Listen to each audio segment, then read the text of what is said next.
Hello there, and welcome to the Sleepy History Channel. Tonight, we wander into the long and layered story of the fall of Rome.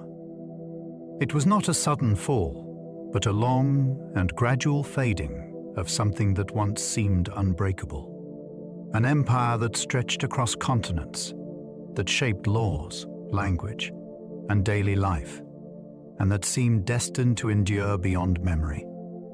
And yet, it changed. Power shifted. Borders softened. Old certainties gave way to new realities. Cities that once stood at the center of the world found themselves drifting toward the edges of something unfamiliar. Leaders rose and fell. Armies marched, sometimes for Rome, sometimes against it. And through it all, people adapted, endured, and carried pieces of Rome forward into a changing world. If you enjoy these gentle journeys, I invite you to like, subscribe, or share a thought below. It helps others find their way here too, one sleepy soul at a time. So for now, settle in.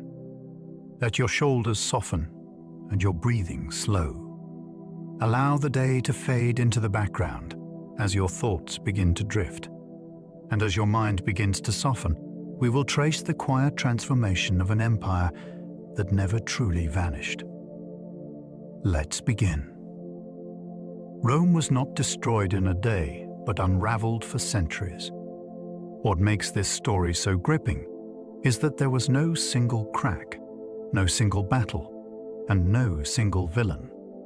Rome's collapse was a long surrender of strength that began while its temples still stood, its laws still ruled, and its emperors still issued commands. For generations, the empire absorbed shock after shock. There were border wars, economic strain, political murders, and provinces that grew harder to control. Each crisis was survived, yet each survival left Rome a little less secure than before. That is part of the wonder of it. People living through the change often did not know they were watching a world come apart. A merchant, a farmer, or a soldier might still see Roman roads, Roman coins, and Roman officials, even as the deeper machinery was failing. The fall of Rome is fascinating because it was not an ending that announced itself. It was an age slowly learning it could end. The Western Empire fell, while the Eastern Empire survived for another 1,000 years.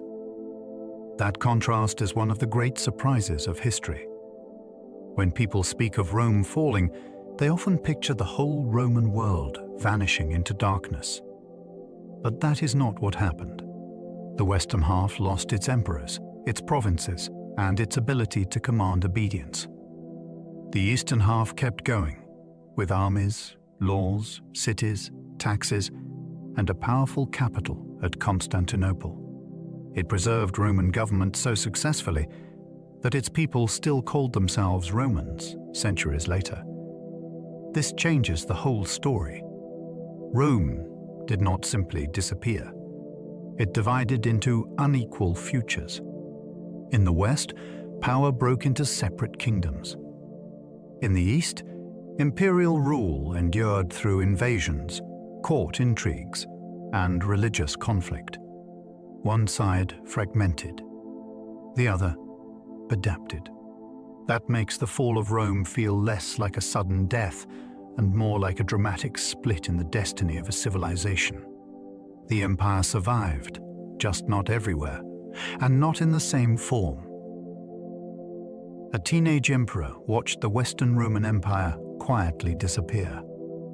The image is astonishing. At the end of one of history's greatest empires stood not a towering conqueror or a legendary statesman, but a teenager named Romulus Augustulus. Even his name feels almost unreal, since it echoed both Rome's mythical founder and Augustus, its first emperor. Yet the world he inherited was already slipping away. Real power had long since passed into the hands of generals, commanders, and political brokers who raised emperors as easily as they dismissed them. When Odoacer removed him from the throne in 476, there was no final blaze of imperial glory. There was no grand last stand that saved the Western crown. The emperor was simply deposed, and the imperial insignia was sent east. That is one reason this moment feels so haunting. A vast tradition ended not with the thunder people expect from legend, but with a boy at the center of a system too hollow to defend itself. Rome was invaded and stripped of its riches more than once, astonishing a world that believed it could never fall. For centuries, Rome had been more than a city. It was an idea of permanence. Even people far from Italy imagined it as the fixed center of order, prestige, and civilization. That is why the sacks of Rome carried such emotional force. When Alaric's Goths entered the city in 410, the news rippled across the Mediterranean like a spiritual disaster. Later, when the Vandals sacked it again in 455, the wound deepened. These attacks mattered not only for the treasure taken or the fear they caused in the streets. They mattered because they shattered confidence in Rome's untouchable status. A city that once inspired awe now inspired disbelief. Writers, bishops, and nobles struggled to process what had happened. If Rome could be violated, what could still feel secure? The fascination lies in that psychological collapse. Long before power fully vanished, the spell of invincibility had already been broken in public view. The empire that conquered the Mediterranean could no longer govern itself. This is one of the deepest ironies in history. Rome built an enormous realm through discipline, administration, and military force. It mastered coasts, rivers, trade routes, and peoples across 3 continents. Yet the very scale of that success became part of the later problem. Distant frontiers demanded armies. Armies demanded taxes. Taxes demanded a bureaucracy that reached into every province. As pressure mounted, the system became harder to coordinate and more expensive to maintain. Communication was slow. Regional crises multiplied. Ambitious commanders turned provincial strength into personal power. Local needs and central orders drifted apart. An empire designed to control others found it increasingly difficult to command itself. That makes the fall of Rome feel larger than a tale of invasion. It becomes a warning about power stretched too far. Expansion created magnificence, but it also created fragility. What once made Rome formidable eventually made it cumbersome, divided, and vulnerable to shocks it could no longer manage with confidence. Barbarian kings first served Rome before they carved it apart. That reversal makes the story feel far more complex than a simple clash between civilization and outsiders. Many of the men who later led kingdoms inside former Roman lands had learned Roman ways up close. They fought in Roman armies, negotiated with Roman officials, and sought Roman titles, pay, and prestige. Some groups entered imperial service as allies. Others were settled within the empire under agreements that were meant to turn potential enemies into useful partners. Rome had long relied on this kind of arrangement. It could absorb newcomers, use their soldiers, and bind them to imperial interests. But when leadership faltered, trust broke, and rewards failed to arrive, those same relationships became dangerous. Men trained by Rome knew where its weaknesses lay and how its political world worked. The wonder of this fact is, but the Western Empire was not merely attacked from beyond its borders. It was partly dismantled by figures who had once operated within the Roman system itself. The fall of Rome began long before the city itself fell. That is what makes the story feel so immense. If you looked only at the city of Rome, you might imagine the drama beginning when enemies approached its walls. In truth, the deeper changes had started much earlier and often far away. Power had already shifted toward other capitals. Provinces had begun slipping from reliable control. Armies were becoming harder to supply and harder to trust. Political instability had turned the throne into a prize fought over by rivals. None of this required the city itself to collapse first. In fact, Rome remained a symbol long after it stopped being the true center of imperial decision-making.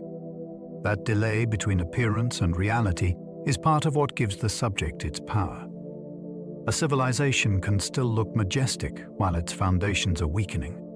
Marble, ceremony, and memory can outlast strength. By the time the city's fate became dramatic, much of the real unraveling had already been underway for generations. Civil war weakened Rome almost as much as foreign invasion. It is tempting to picture Rome as a victim of forces gathering beyond its frontiers. Yet again and again, some of the worst damage came from Romans fighting Romans. Generals marched on their own state. Rival claimants fought for the throne. Soldiers pledged loyalty to commanders who offered reward, survival, or prestige. Whole armies that might have guarded the borders were instead drawn into internal struggles over succession and legitimacy. These conflicts drained money, destroyed trust, and turned politics into a battlefield. They also sent a dangerous message to outside groups. An empire divided against itself could be pressured, bargained with, or entered at moments of weakness. Civil war did not merely distract Rome from external threats. It trained the empire to injure itself. That is one reason the fall feels so tragic. Rome was not only battered by enemies at the gate. It was repeatedly hollowed from within by contests for power, until the state grew too fractured to respond with the old authority. Roman roads once spread power, then carried enemies to its heart. Few things capture Rome's genius more vividly than its roads. They stitched together provinces, moved armies with remarkable speed, connected cities to markets, and made imperial rule feel physically present across enormous distances. A command issued at the center could travel outward along these routes, followed by officials, merchants, tax collectors, and troops. The roads were part of the magic of Roman order. But in a bitter twist, the same network later worked against the empire. Once hostile forces crossed a frontier or entered as federates beyond firm control, they could use those routes too. Roads that had once projected Roman confidence now gave invaders efficient paths through imperial territory. The system remained impressive, but it no longer belonged securely to Rome alone. That reversal is unforgettable because it shows how tools of greatness can become channels of danger. The empire's infrastructure did not vanish when Rome weakened. It endured long enough to help carry the crisis deep into Roman lands. Even after Rome fell, people still called themselves Roman for centuries. That may be the most haunting fact of all. Empires can lose territory, emperors, and armies, yet identity can survive much longer than institutions. In many places, Roman law, language, customs, and memory remained part of daily life long after the Western imperial throne disappeared. Elites still prized Roman education. Clergy used Latin. Former imperial subjects did not instantly wake up feeling that they belonged to a brand new civilization. In the East, this continuity was even stronger, since the empire based in Constantinople continued to exist and openly claimed the Roman name. But the idea reached beyond that. New rulers in the West often borrowed Roman titles, Roman habits, and Roman forms of administration, because Roman legitimacy still carried immense weight. That is what makes the fall of Rome so compelling. It was not a clean break between one world and another. It was an ending that kept living on inside the people, institutions, and ambitions that followed. Diocletian split imperial rule because one emperor could no longer manage everything. By the late 3rd century, the Roman world had grown too difficult for one pair of hands. Frontiers stretched from Britain to the Near East. Usurpers could rise in one region while invaders pressed in another.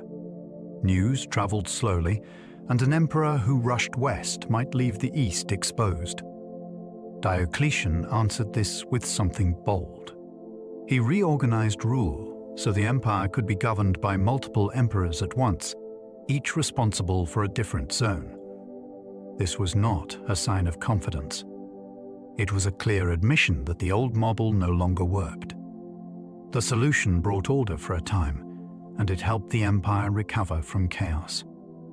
Yet it also changed the Roman imagination. Power was no longer instinctively centered in one man and one place. Once imperial rule became divided in practice, it was easier for the Roman world itself to feel divided in destiny, ambition, and identity. Constantine built a new capital that quietly pulled power eastward.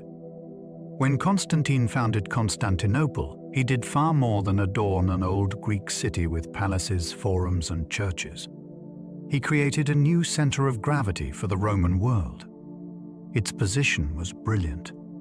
It sat close to the wealthy eastern provinces, close to key frontiers, and close to the trade routes that linked Europe and Asia.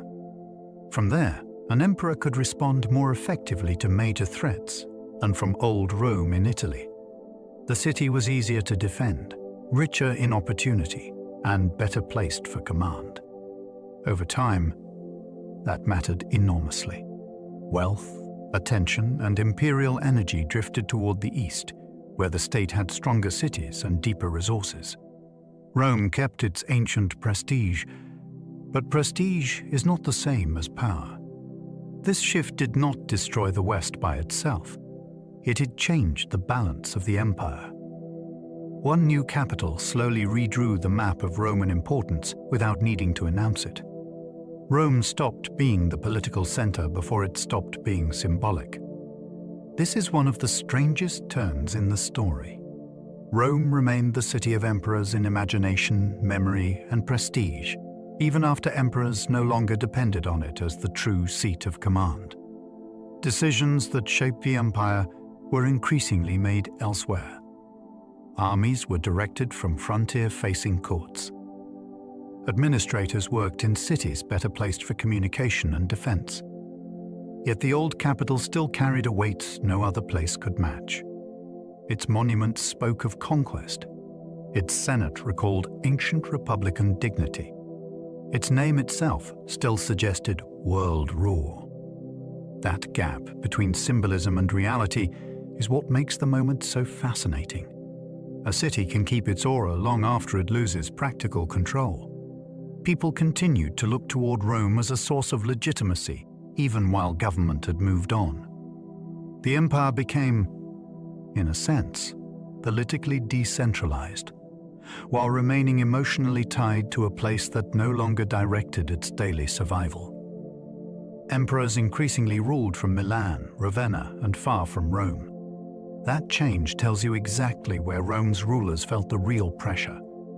Milan was closer to the northern frontiers where trouble often flared.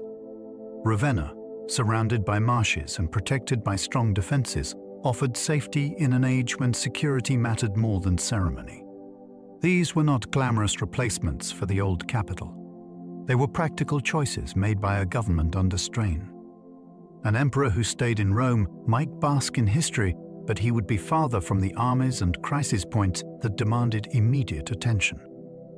So the court moved where survival required it. That had consequences far beyond geography. When rulers no longer lived amid Rome's old political class and monuments, the emotional bond between emperor and city weakened. The Western state became more mobile, more defensive, and more detached from its ancient center. A government that rules from safer ground may endure longer, but it also begins to admit that the old heart of empire is no longer secure enough. The empire became too vast for one court, one army, and one will. What had once looked like Rome's greatest triumph began to reveal its darker side. Governing a realm of such size demanded coordination on a breathtaking scale. There were deserts, mountains, sea lanes, great rivers, and distant fortresses, all tied to one imperial system that needed constant money, manpower, and obedience. A single court could not see every danger clearly. A single army could not be everywhere at once. A single ruler could not easily impose one consistent purpose across regions with different pressures and priorities. That strain invited improvisation, and improvisation invited fragmentation. Local commanders gained influence because they were present when danger struck. Regional elites learned to think in narrower terms when central support seemed uncertain. The empire remained one on parchment and in ceremony, yet in practice it was pulled in many directions at once. Great size had given Rome its glory. Great size also made every weakness harder to hide and every emergency harder to master. Frontier armies often made emperors, then destroyed them just as quickly. Along Rome's borders stood the legions that guarded the empire, but those same troops also became kingmakers. A successful commander on the frontier could be proclaimed emperor by soldiers who trusted his leadership more than the distant court. Once that happened, the empire was dragged into a new struggle. Rival armies declared rival emperors. Marches began. Battles followed. Whoever won might sit on the throne, yet the process itself did terrible damage. The borders were weakened while troops fought each other. Provinces were taxed and stripped for civil war. And the new emperor soon faced the same danger from the next ambitious general. This made Roman rule feel unstable in a very intimate way. The men meant to defend the state became the force that repeatedly disrupted its continuity. In times of danger, soldiers wanted strong leaders close at hand. In doing so, they helped create a system where military loyalty could elevate a ruler in one season and destroy him in the next. 3rd century chaos nearly shattered the empire long before its final collapse. Long before the Western Empire disappeared, Rome went through a terrifying age when collapse already seemed possible. During the 3rd century, emperors rose and fell with astonishing speed. Invasions struck multiple frontiers. Plague and economic stress deepened the pressure. At one point, the empire even splintered into separate political units, with breakaway regimes in the west and east. For a time, Rome looked less like a unified superpower and more like a state coming apart under simultaneous blows. That it survived it all is remarkable. Strong rulers restored order, defeated rivals, and stitched the empire back together. But survival came at a price. The state that emerged was harder, more militarized, more bureaucratic, and more openly dependent on forceful control. The old world had been saved, yet it had also been transformed. That is why this period matters so much. The final fall was not the first time Romans feared the end. They had already stared into that abyss once before. Rome survived one crisis only to inherit deeper weaknesses afterward. Again and again, the empire managed to pull back from disaster. A strong emperor restored order. A border was stabilized. A rebellion was crushed. A reform bought time. From a distance, these recoveries can look like proof that Rome remained resilient. In one sense, it did. But many of those victories came with costs that made later problems harder to solve. Emergency taxation could burden whole populations. Expanded bureaucracy could become cumbersome. Greater reliance on military strongmen could protect the state for a moment, then empower dangerous figures later. Settlements made under pressure could calm one frontier while planting future instability in another. That pattern gives the story its haunting rhythm. Rome kept surviving, yet each survival altered the empire's character and narrowed its room for error. Recovery did not always mean restoration. Sometimes it meant adaptation under duress. The empire moved forward carrying scars from every crisis, and those scars slowly changed what Rome was capable of enduring next. short-lived emperors turned the throne into the empire's most dangerous prize. The Roman throne became so coveted and so unstable that it began to poison the state around it. In healthier times, the office of emperor could project continuity and command. In troubled times, it became the focus of constant plotting, military ambition, and desperate succession struggles. When rulers died quickly, whether by battle, murder, or coup, the office lost its ability to reassure the empire. Every accession invited a contest. Every contest encouraged men with troops to gamble for supreme power. The throne promised unmatched authority, wealth, and prestige, but it also drew violence toward itself like a magnet. This made the center of Roman government profoundly dangerous. Instead of calming rivalry, the imperial office often intensified it. That is a striking paradox. The position designed to hold the empire together became one of the chief engines of instability. Rome did not merely suffer from weak emperors. It suffered from a system in which becoming emperor could tempt ambitious men to break the state. Loyalty shifted from the state to ambitious generals with private armies.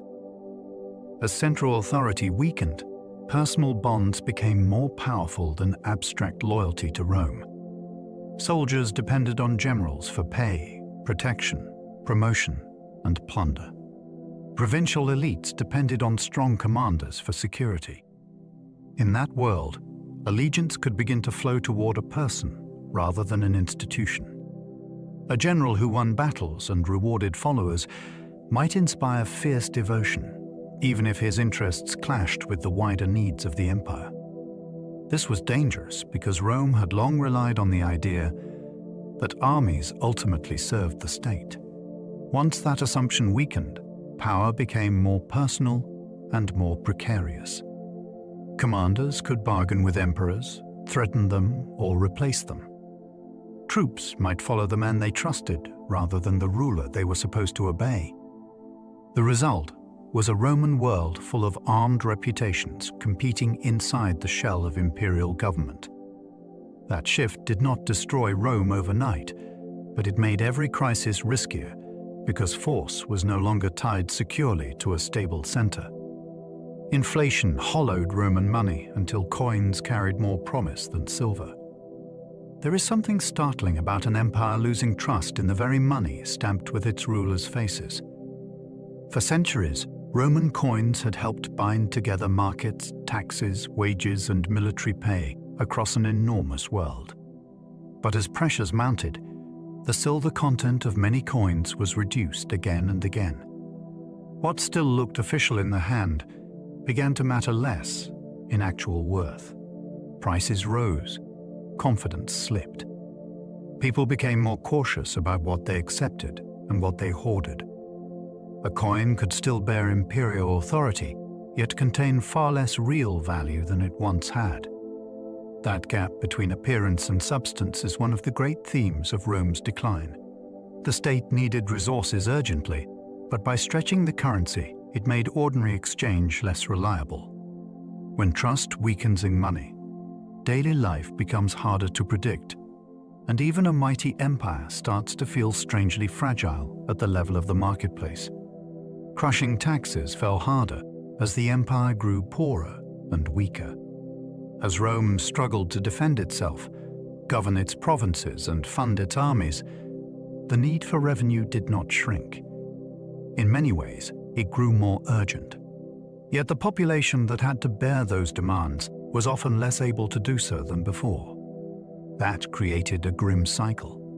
When productivity faltered and regions became unstable, tax pressure could feel even heavier because fewer people were left to carry the burden. Officials still had quotas to meet. Communities still had obligations to fulfill. For farmers, traders, and local elites, this could turn imperial rule into something less protective and more exhausting. The tragedy is that the state was not taxing because it was strong. It was taxing because it was desperate. And desperation can be harsh. A government under strain may squeeze harder precisely when its people can least endure it. That kind of pressure does not just drain wealth. It erodes loyalty and makes the empire feel like a weight. Peasants fled obligations that bound them to land, labor, and debt. For many ordinary people, the late empire was not only a story of armies and emperors, it was a story of being trapped. Rural workers could face taxes, labor demands, and debts that tied them ever more tightly to the land they worked. Mobility became harder. Obligation became more permanent. In some places, people responded in the most human way possible. They tried to escape. They fled estates, abandoned villages, or sought the protection of powerful patrons who could shield them from the full reach of officials. This matters because it reveals a quieter form of breakdown. When peasants start disappearing from the system, the state loses more than labor. It loses visibility, control, and dependable revenue. The countryside begins to slip from neat administration into a world of evasion and local survival. That shift is fascinating because it shows Rome not from a throne room, but from the ground beneath it, where ordinary people were already loosening themselves from imperial grip. Trade faltered as insecurity spread across roads, rivers, and frontiers. Rome had flourished through movement. Grain crossed seas. Oil and wine traveled in bulk. Pottery, cloth, metal goods, and luxury items moved through routes that linked distant provinces into one economic world. When that system worked, it made the empire feel almost miraculous in scale. But commerce depends on confidence. Merchants need roads that are passable, rivers that are navigable, ports that are functioning, and territories where theft, war, or sudden disruption do not destroy the journey. As instability spread, that confidence became harder to maintain. A route that was profitable in one decade could become dangerous in the next. Border trouble could interrupt supply. Local warfare could cut connections between city and countryside. Trade did not vanish all at once, but it became less smooth, less predictable, and less far-reaching in some regions. That matters because an empire is held together not only by armies, but by circulation. When movement becomes uncertain, even distant communities begin to feel the strain. Cities shrank when imperial protection and prosperity slowly faded away. In the high days of Roman power, cities were among its proudest achievements. They offered baths, markets, theaters, forums, workshops, and monumental buildings that proclaimed order and civic life. To live in a Roman city was to feel part of a wider world connected by law, culture, and exchange. But urban life depends on support.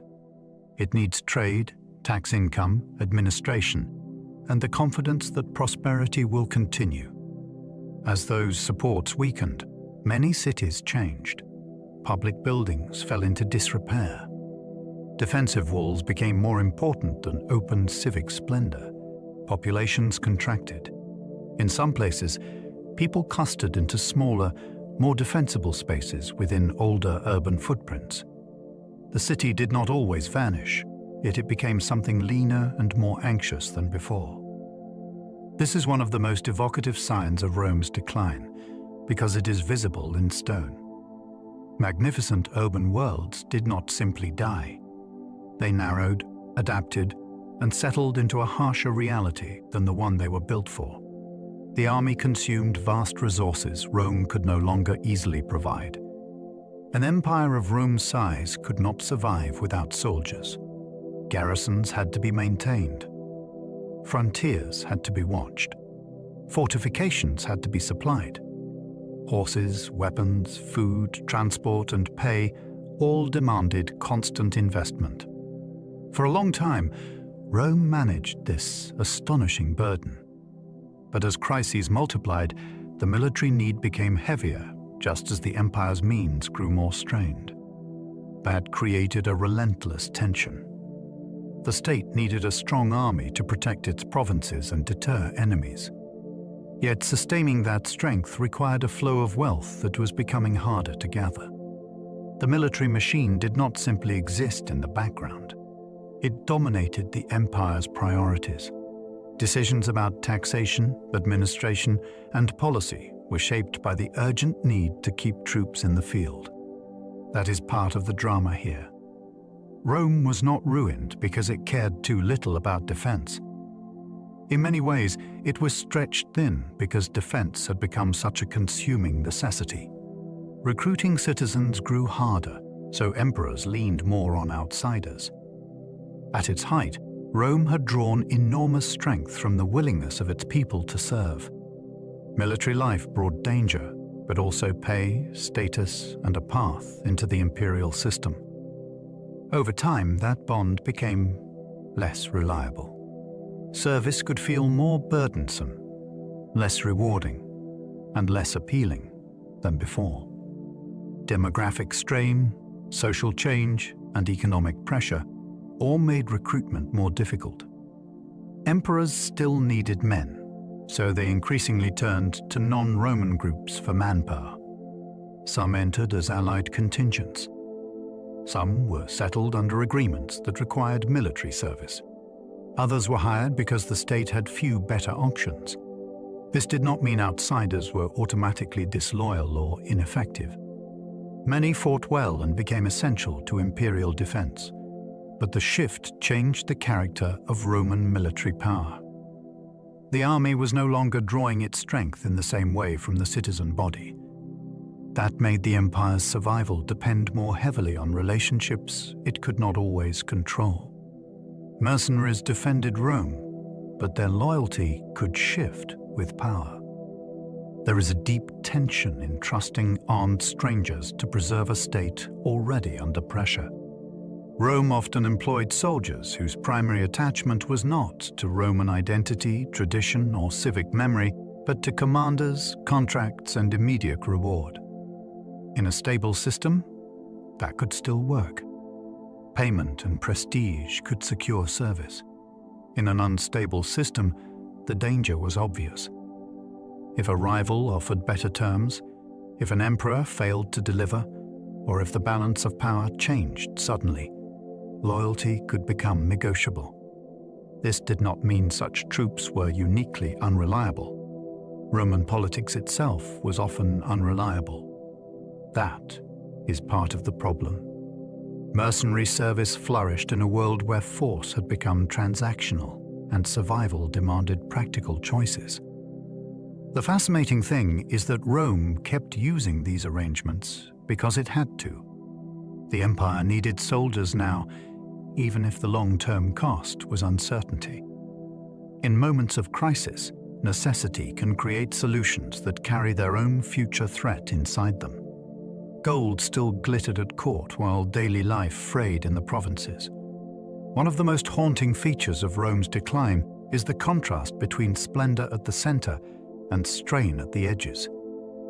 Imperial courts could still stage ceremony, display rich garments, distribute honors, and project an image of magnificence.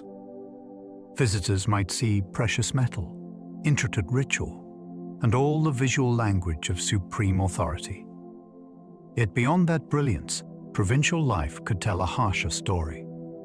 Local communities faced insecurity, heavier burdens, decaying infrastructure, and a thinner imperial presence than before.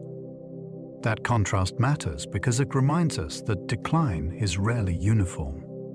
An empire can still look impressive from the palace while becoming less dependable in ordinary places.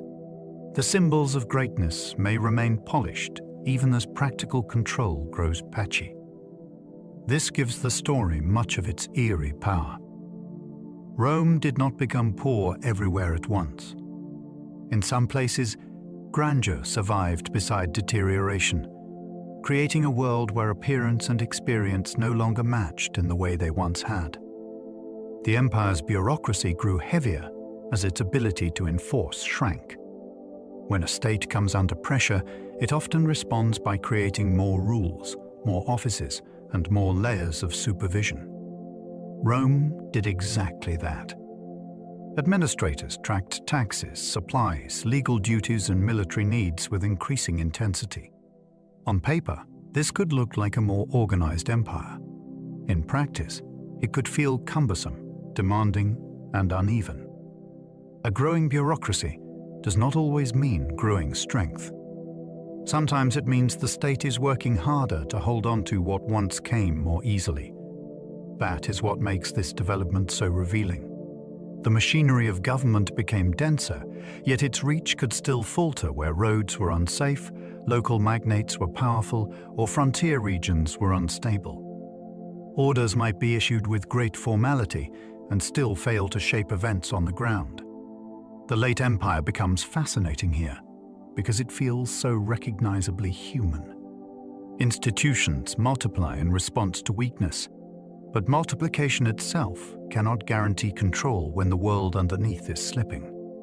Germanic peoples were not one nation, but many different worlds. It is easy to imagine Rome facing one vast barbarian mass pressing at its edges, but the truth was far more intricate and far more fascinating. The peoples beyond and within the frontiers were divided by language, custom, leadership, and ambition.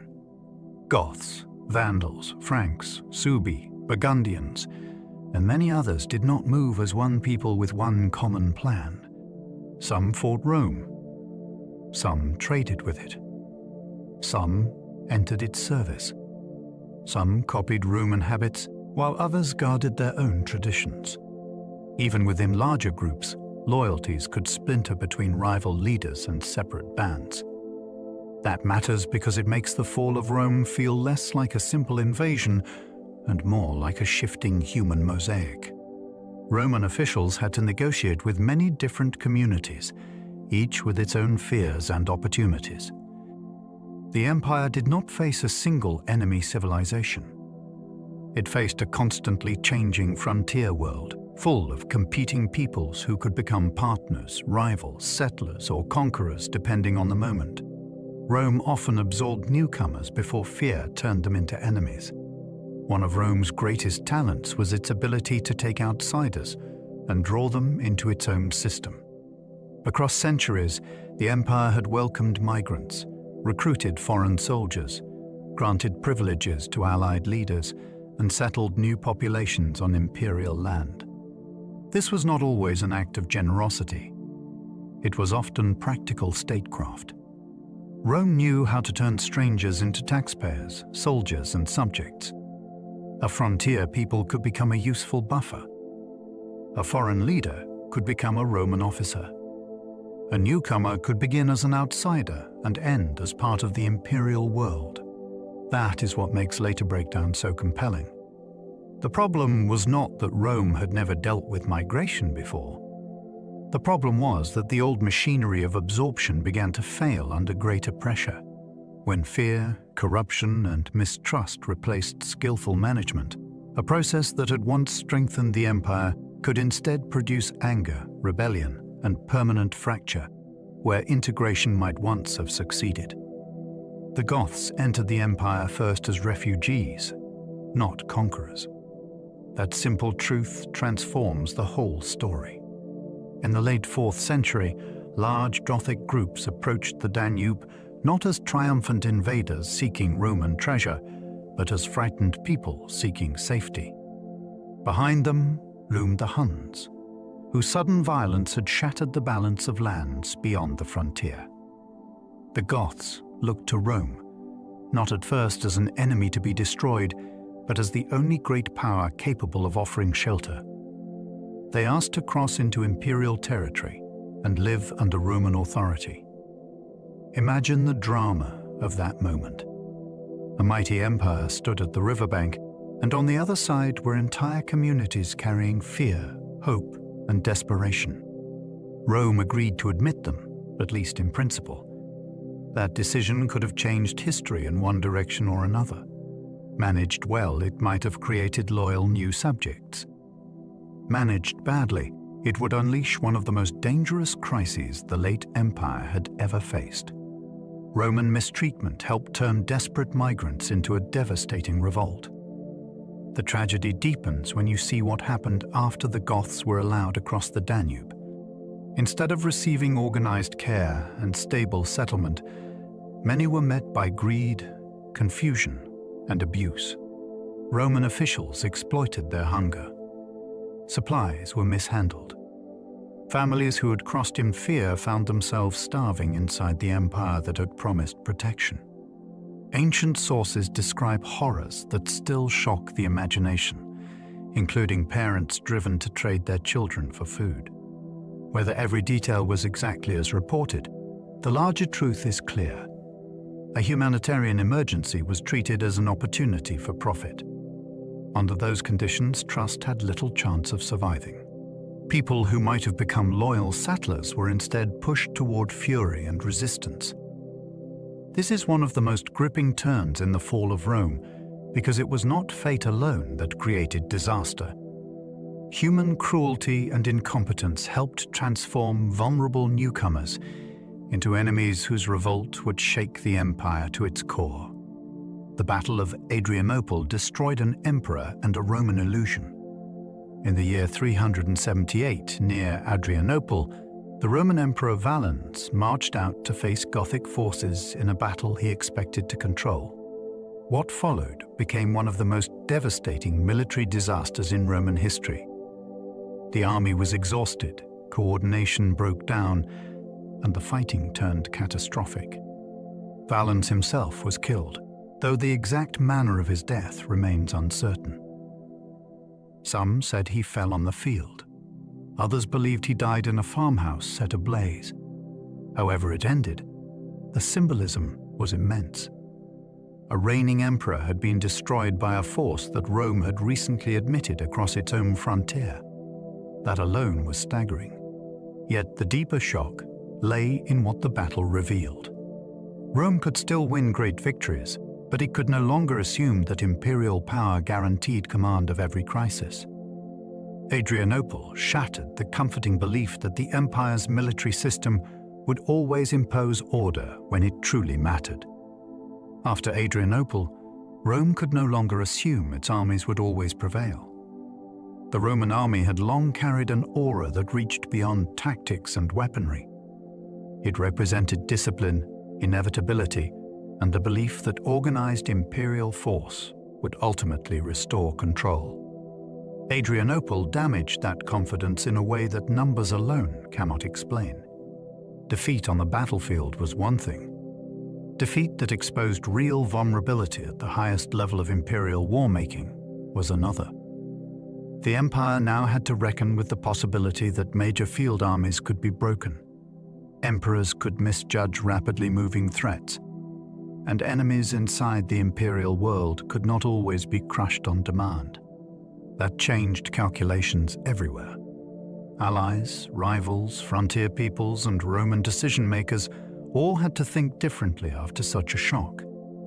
The battle did not instantly doom the empire, but it narrowed the margin for confidence. The Roman military remained formidable, yet it no longer stood above history with the same unquestioned aura of mastery it had once projected. Gothic cavalry exposed weaknesses in Roman tactics, command, and confidence. Part of what made Adrianople so alarming was the sudden force with which Gothic mounted warriors entered the battle and helped turn the day against Rome. Roman commanders had not fully controlled the pace of events. Units were drawn in unevenly. Coordination suffered. Then mobile cavalry struck with devastating effect, exploiting disorder at exactly the wrong moment for the imperial side. This was not simply a matter of one army losing to another. It was a vivid demonstration that Rome's commanders could misread a battlefield and pay an immense price for it. The empire had long prided itself on training, structure, and control. Here, those strengths failed under pressure. The image is unforgettable. An army that represented imperial order was thrown into confusion by speed, timing, and tactical collapse. That kind of defeat lives in memory because it feels so sudden. Confidence built over generations can be shaken in a single afternoon when command falters and the enemy sees the opening first.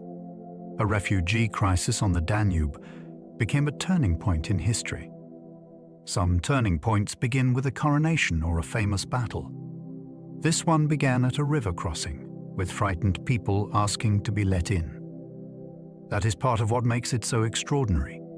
The Danube frontier became the stage for a decision that mixed humanitarian need, imperial policy, fear, and opportunity. Roman leaders had to choose how to respond to mass displacement on a scale that strained their institutions.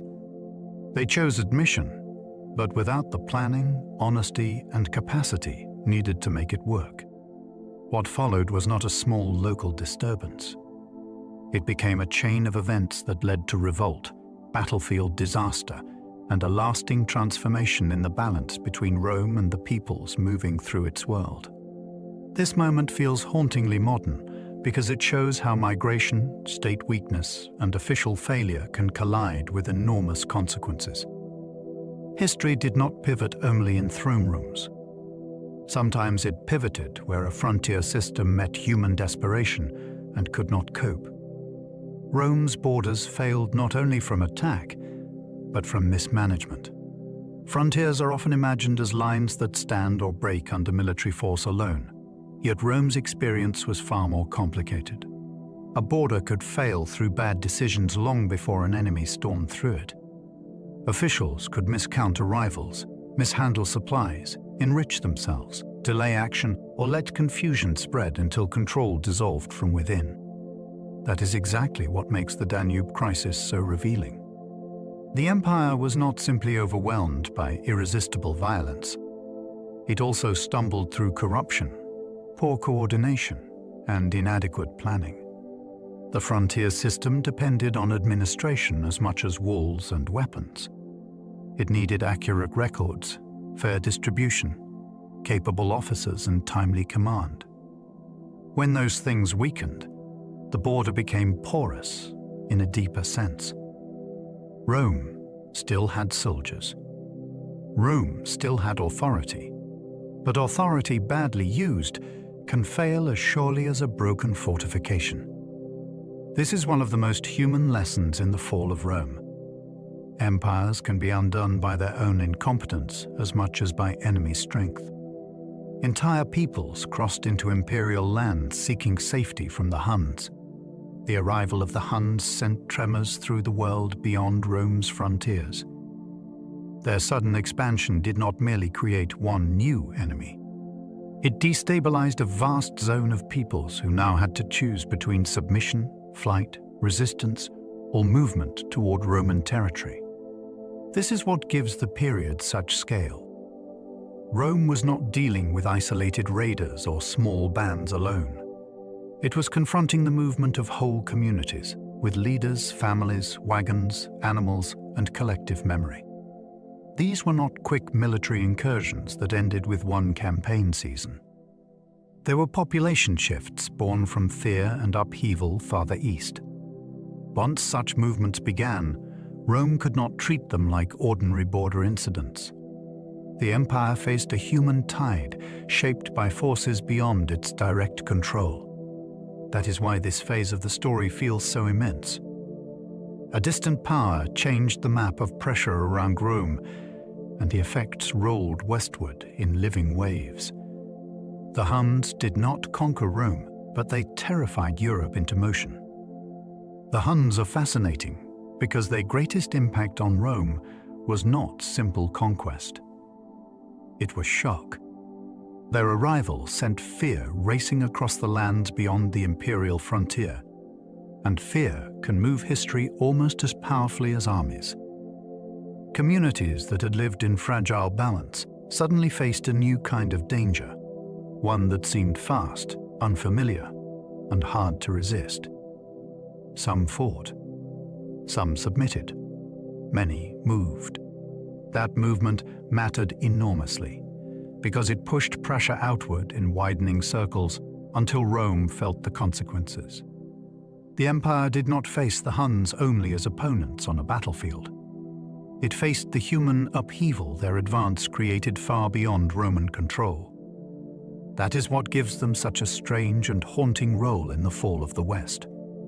They were like a force off stage that still changed every scene. By frightening others into motion, they helped turn the Roman frontier into a zone of cascading instability and permanent transformation. Attila's shadow destabilized kingdoms, alliances, and the Roman frontier alike. Attila became one of the most feared names in late Roman history, not only because of what he attacked, but because of what his presence unsettled. Rulers had to calculate around him. Neighboring peoples had to decide whether to join him, resist him, bribe him, or flee his reach. Roman diplomats bargained under pressure. Frontier politics became more brittle because every alliance carried the question of how long it could survive beneath that looming threat. Even before armies met, uncertainty was already doing damage. Fear can loosen bonds that once seemed solid, and Attila's reputation carried that power across a vast region. He forced leaders to act defensively, urgently, and often imperfectly. Kingdoms could be shaken without being destroyed. Roman plans could be distorted before a battle even began. That is part of his fascination. He cast such a large political shadow that his influence spread far beyond the immediate path of his campaigns, reshaping choices all around the Roman world. Fear of the Huns pushed other groups deeper into Roman territory. One of the most dramatic features of this age is that Rome often faced people who were themselves running from danger. The Huns did not simply threaten the empire directly. They helped drive others toward it. Communities that might once have remained beyond the frontier were suddenly forced to seek new ground, safer rulers, or any space that promised survival. That pushed them closer to Roman lands, and, once movement began, farther inside. What makes this so gripping is the sense of pressure building from behind. Rome was not merely confronting ambition from the outside. It was encountering displaced peoples whose decisions had been shaped by terror elsewhere.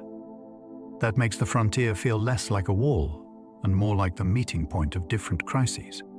A family, a warband, or an entire confederation might cross not because Rome looked weak, but because staying behind looked worse. The empire became the destination of fear, and that changed everything about how its borders were tested. A distant nomadic empire helped trigger Rome's western collapse indirectly.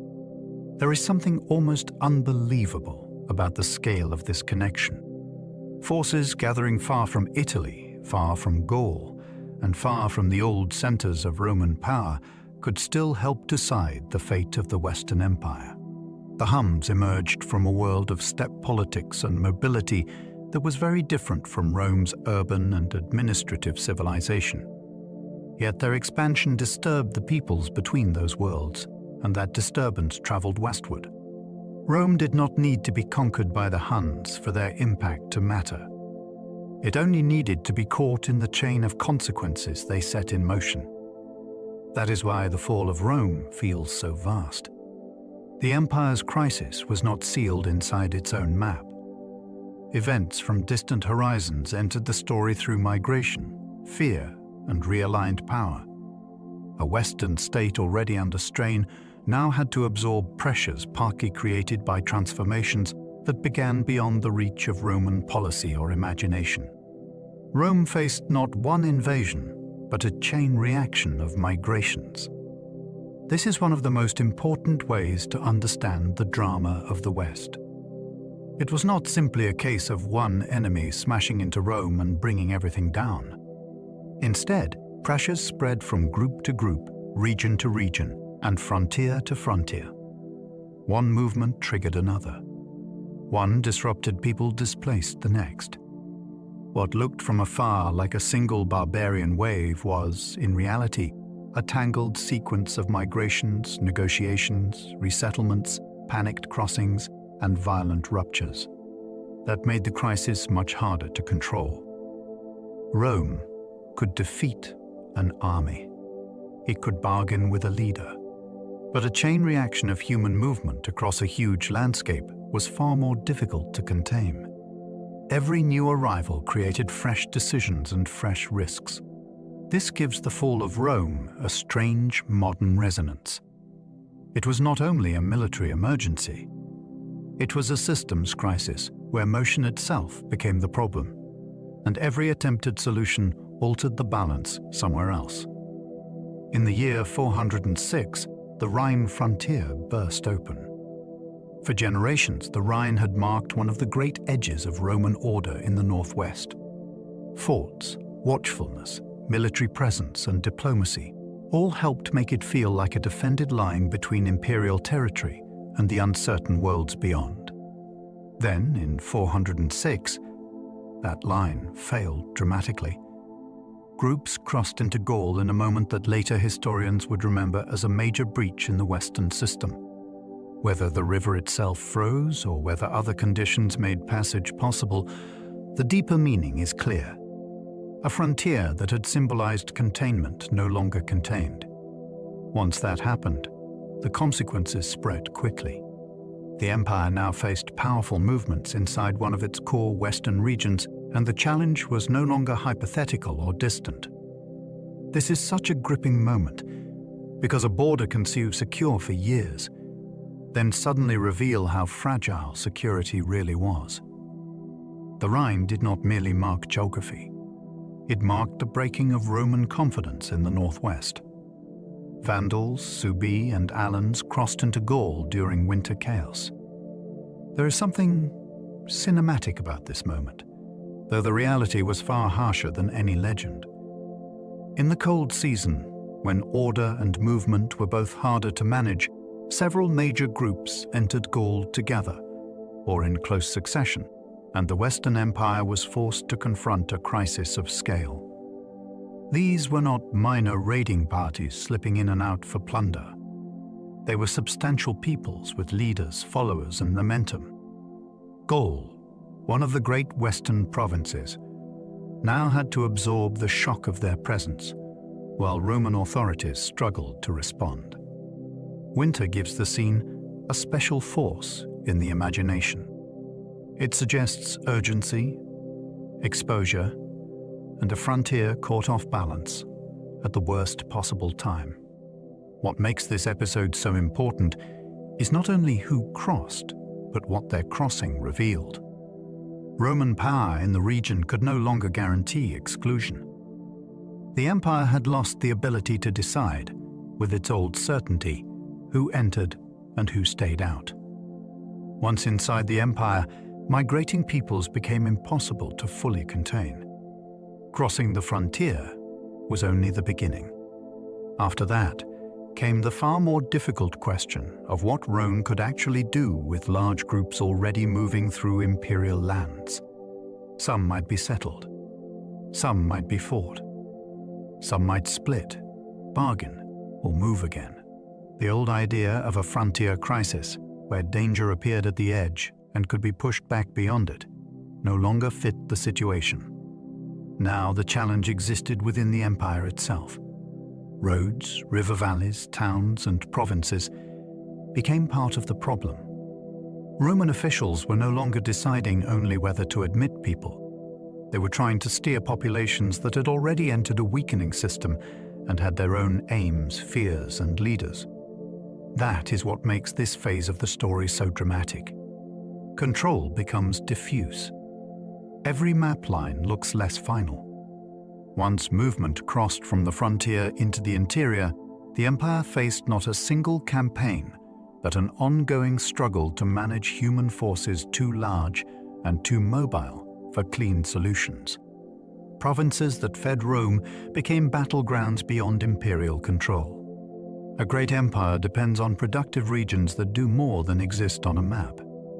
They must supply grain, taxes, manpower, transport, and stability. In the Western crisis, several provinces that should have sustained Roman strength instead became places of conflict, disruption, and contested authority. Fields could no longer be counted on in the same way when war bands moved through them. when administrations faltered, or when rival powers fought for possession. The transformation is striking. Land that once nourished the state now drained it. Instead of dependable support, Rome found itself grappling with insecurity in territories it badly needed to remain peaceful and profitable. This is one reason the collapse of the West feels so inexorable. The empire was not just losing distant prestige. It was losing the reliable functioning of the regions that helped keep the whole machine alive. When breadlands and taxlands become war zones, even the sophisticated imperial system begins to starve politically, financially, and strategically. Britain was abandoned as Rome struggled to save more vital regions. The end of Roman Britain has a lonely, unforgettable quality. At the far edge of the empire, communities that had long been connected to Roman administration, military protection, and culture found themselves increasingly cut off as the Western government fought for survival elsewhere. Troops were withdrawn. Attention shifted. Appeals for help carried less force when the empire faced urgent threats closer to its continental heartlands. Britain was not lost because it suddenly ceased to matter to everyone living there. It was lost because Rome had begun making brutal choices about priority. That is what gives this episode its emotional power. An empire that once projected authority across seas and frontiers now had to contract, and contraction meant leaving some lands behind. For the people in Britain, Roman rule faded not in one theatrical instant, but through neglect, absence, and diminishing connection. The frontier province became a measure of Western weakness because Rome could no longer be present everywhere it had once claimed to rule. Roman rule faded in Britain long before legends filled the silence. When Rome withdrew from Britain, the end did not arrive like a curtain dropping in one dramatic motion. It came more like a tide going out, leaving familiar structures standing while the force behind them disappeared. Town walls still existed. Villas still stood. Roads still cut across the landscape.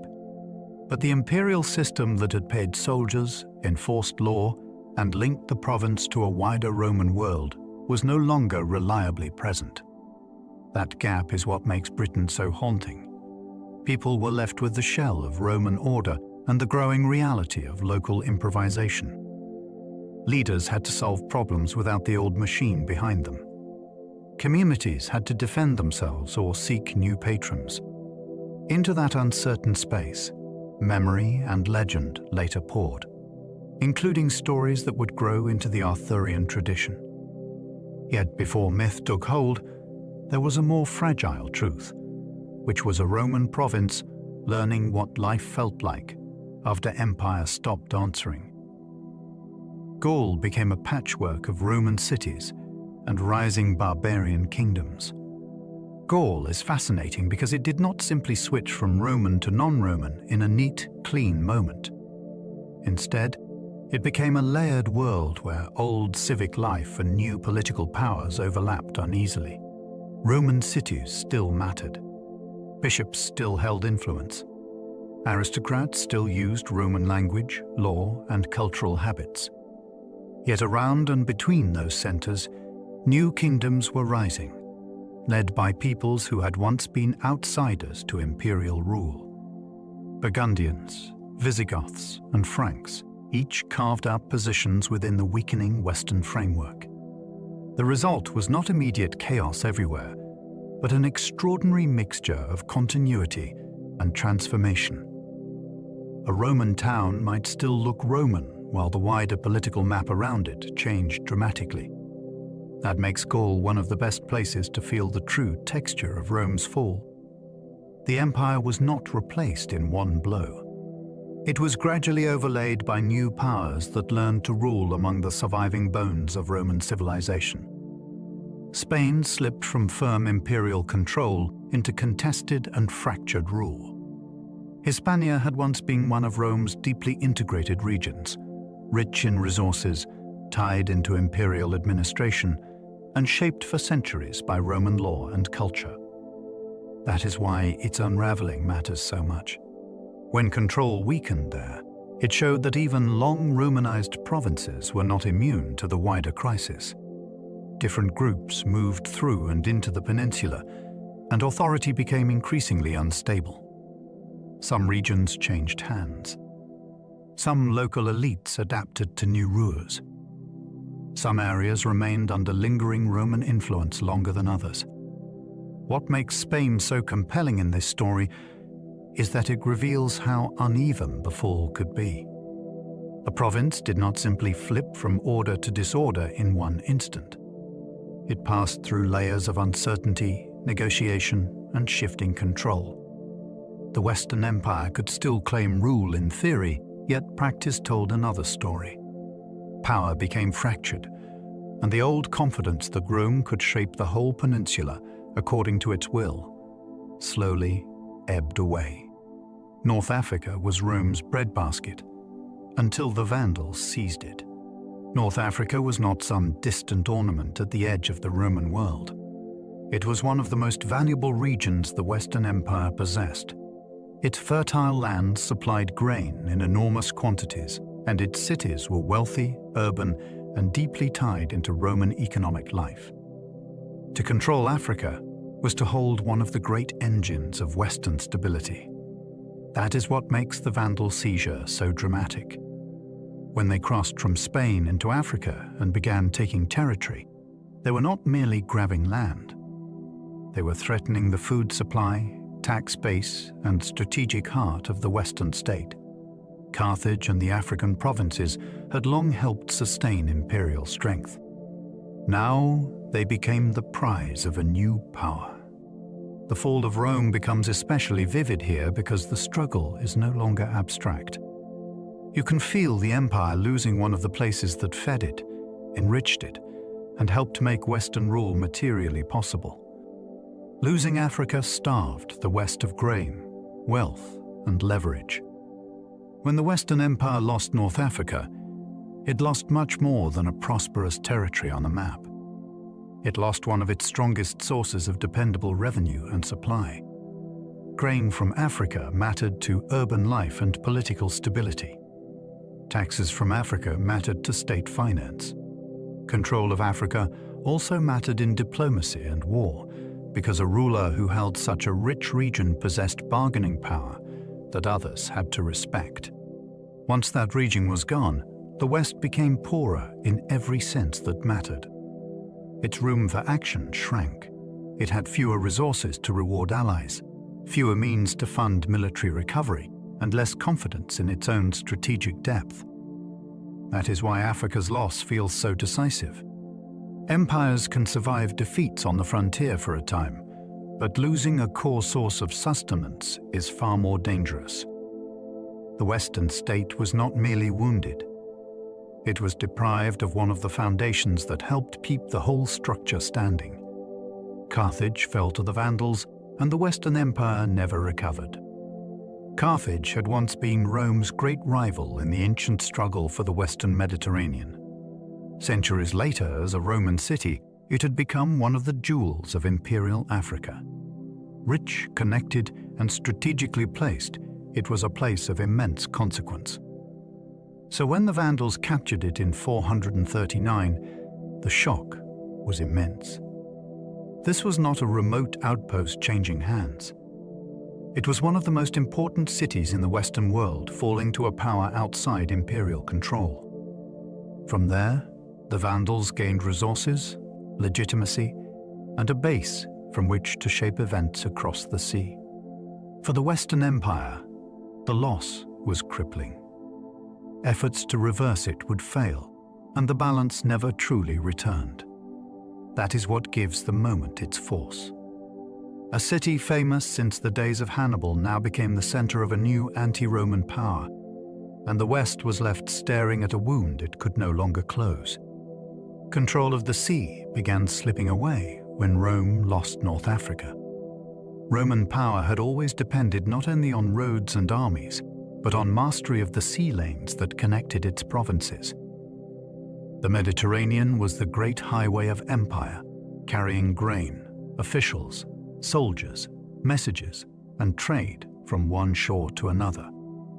Once North Africa passed out of Western Roman hands, that maritime world became much more dangerous.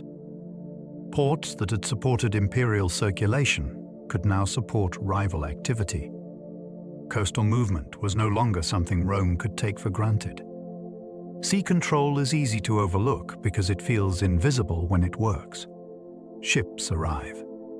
Supplies flow. Communication holds. But when control starts to slip, the weakness spreads quickly. Distances feel longer. Islands feel more exposed. Coastal cities feel less secure. That is what makes this shift so gripping. The Western Empire was not just losing land. It was losing the watery network that had helped bind that land together. Once the sea grew less Roman, the West grew much more vulnerable. The Vandals built a fleet that challenged Roman power in the Mediterranean. This is one of the most surprising twists in the story, because people often imagine the Vandals only as land-based raiders remembered for destruction. In reality, after securing North Africa, they developed serious maritime strength. With ships, they could strike islands, threaten coasts, disrupt movement, and project power far beyond their immediate kingdom. That changed the balance in the Western Mediterranean. Rome had once dominated these waters so completely that control could seem almost natural. Now, a new force was using the sea not just for travel, but for strategy. That is thrilling in historical terms because it shows the Western Empire facing an enemy that had learned to exploit the very environment that helped make Rome great. Islands such as Sicily, Sardinia, and Corsica became more vulnerable under this new pressure. The Mediterranean, once a Roman lake in imagination, was becoming a contested space, and that meant the West had to confront danger moving swiftly across the water. Rome's enemies learned to use ships, diplomacy, and Roman weakness together. The later Western Empire was not brought low by brute force alone. Its opponents became more effective when they learned how to combine different forms of pressure at once. A rival kingdom could negotiate with one Roman faction while threatening another. A fleet could raid the coast while envoys bargained for recognition. Former imperial outsiders learned to play within the Roman political world as well as against it. That is what makes the final centuries so engrossing.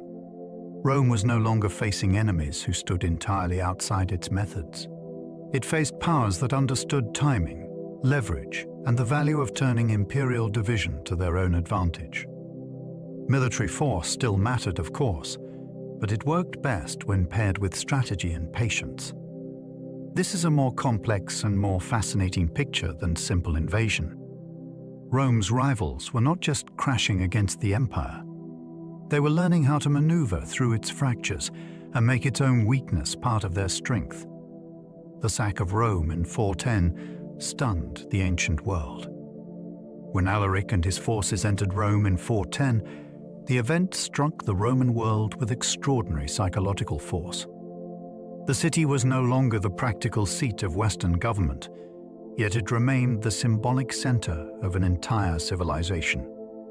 To hear that it had been taken and plundered was to feel that something once thought impossible had happened at last. Writers reacted with grief, disbelief, and dread.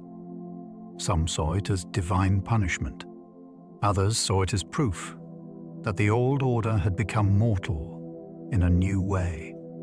That is what makes the sack so unforgettable. Its power lay not only in what was stolen or damaged, but in what it did to the imagination. Rome had been treated for centuries as the city that anchored the world. Now that anchor had been shaken loose. The shock rippled far beyond Italy, because the meaning of Rome had always extended far beyond its walls. Alaric had served Rome before he marched against its greatest symbol. That is one of the most gripping ironies in the whole story. Alaric was not some stranger from a distant world who appeared without warning at Rome's gates. He had operated within the Roman military sphere and knew how imperial power worked, where its rewards lay, and how its promises could fail. He wanted rank, security, and recognition for himself and his followers. Again and again, he dealt with Roman authorities who tried to use him, delay him, or deny him what he believed had been earned. Out of that frustration grew something far more dangerous than simple hostility. A man shaped by Rome's system turned against its most famous city. That makes the drama feel personal as well as political. The empire was not only failing to defeat enemies, it was failing to manage men it had already drawn close. When Alaric marched on Rome, he did so with the knowledge of someone who understood the empire from the inside. Rome's first sack in centuries felt like the end of time. For people raised on the grandeur of Roman power, the sack of 410 did not feel like one bad military setback among many. It felt apocalyptic. Rome had occupied such a commanding place in memory and imagination that its violation seemed to shake the structure of the world itself. Even those who knew the emperor no longer ruled from the city could not easily separate practical politics from sacred symbolism. This was Rome. This was the old heart of empire.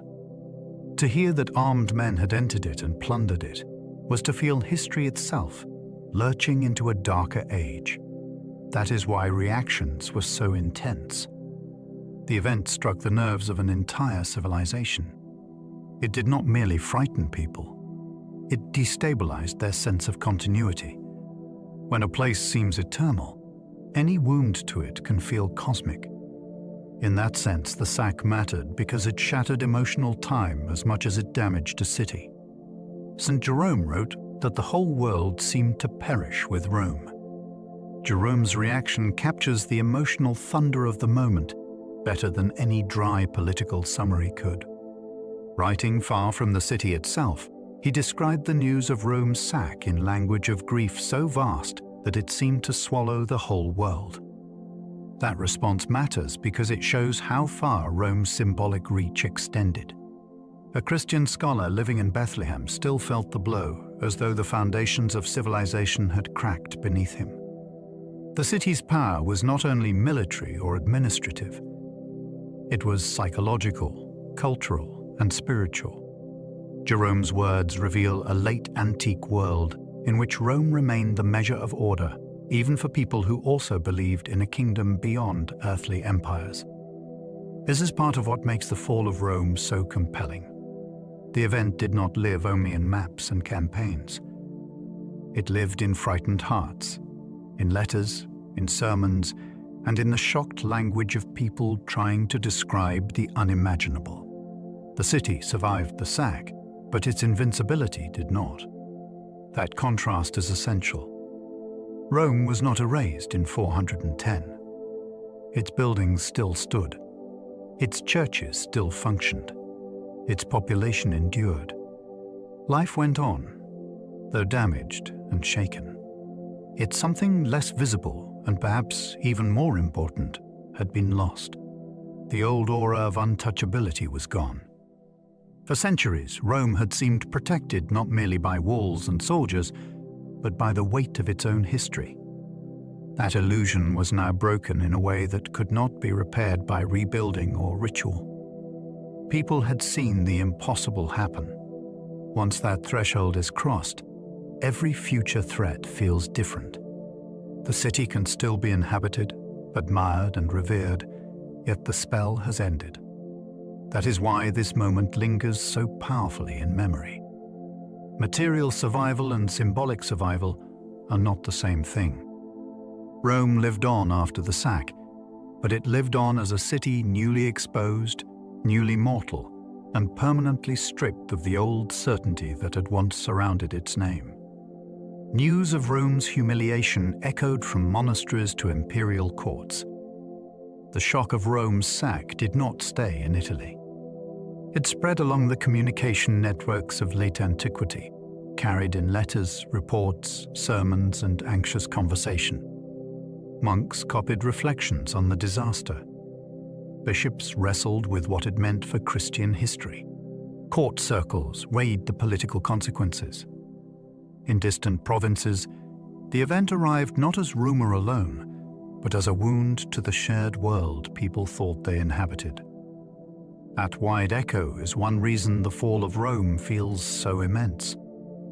The city's humiliation became a topic of thought from cloistered communities to centers of power. Different people interpreted it differently. Some turned to repentance. Some blamed imperial failure. Some saw proof that earthly glory was unstable by nature. Yet across those different responses ran one common feeling, which was that a boundary had been crossed. The most famous city in the West had been humbled, and everyone who heard the news had to recalculate what still felt secure in the world. The sack of 455 was longer and more systematic. When the Vandals entered Rome in 455, the city suffered a different kind of ordeal from the sack carried out by Alaric. This later attack unfolded over a longer span and appears to have involved more organized removal of wealth, captives, and portable prestige. The effect is chilling.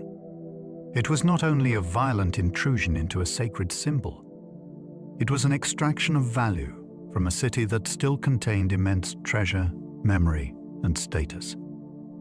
By this point, Rome had already lost much of its old political centrality, yet it remained worth plundering on a grand scale.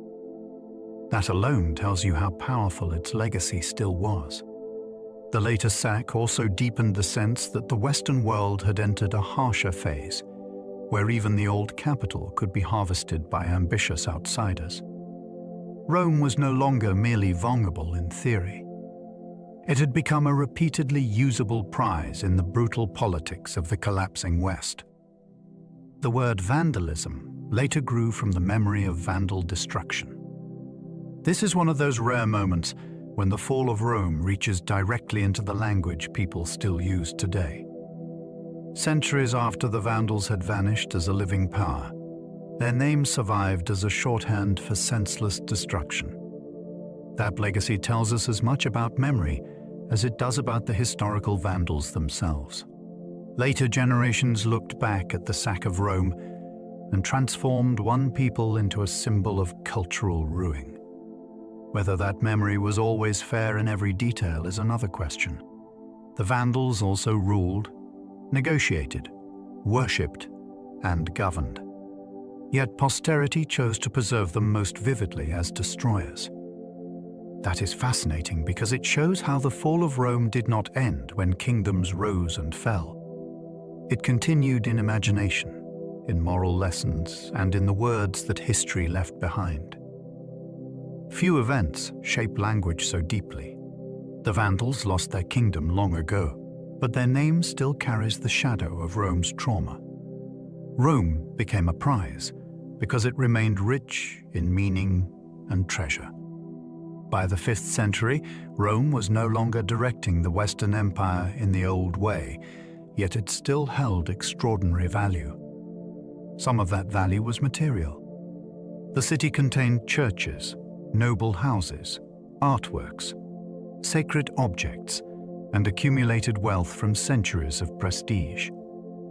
Some of it was symbolic.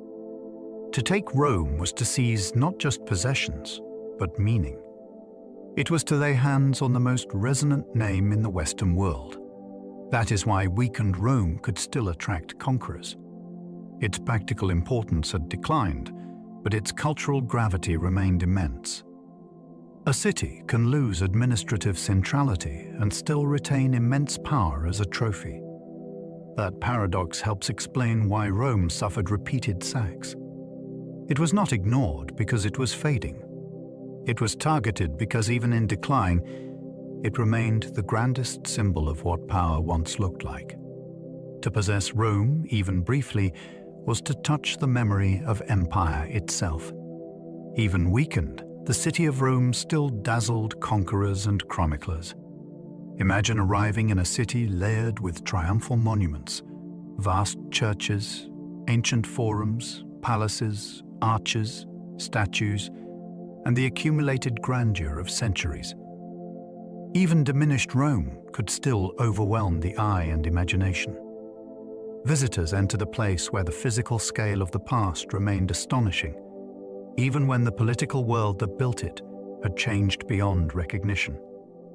That contrast made the city unforgettable. Conquerors saw wealth, prestige, and the chance to claim association with greatness.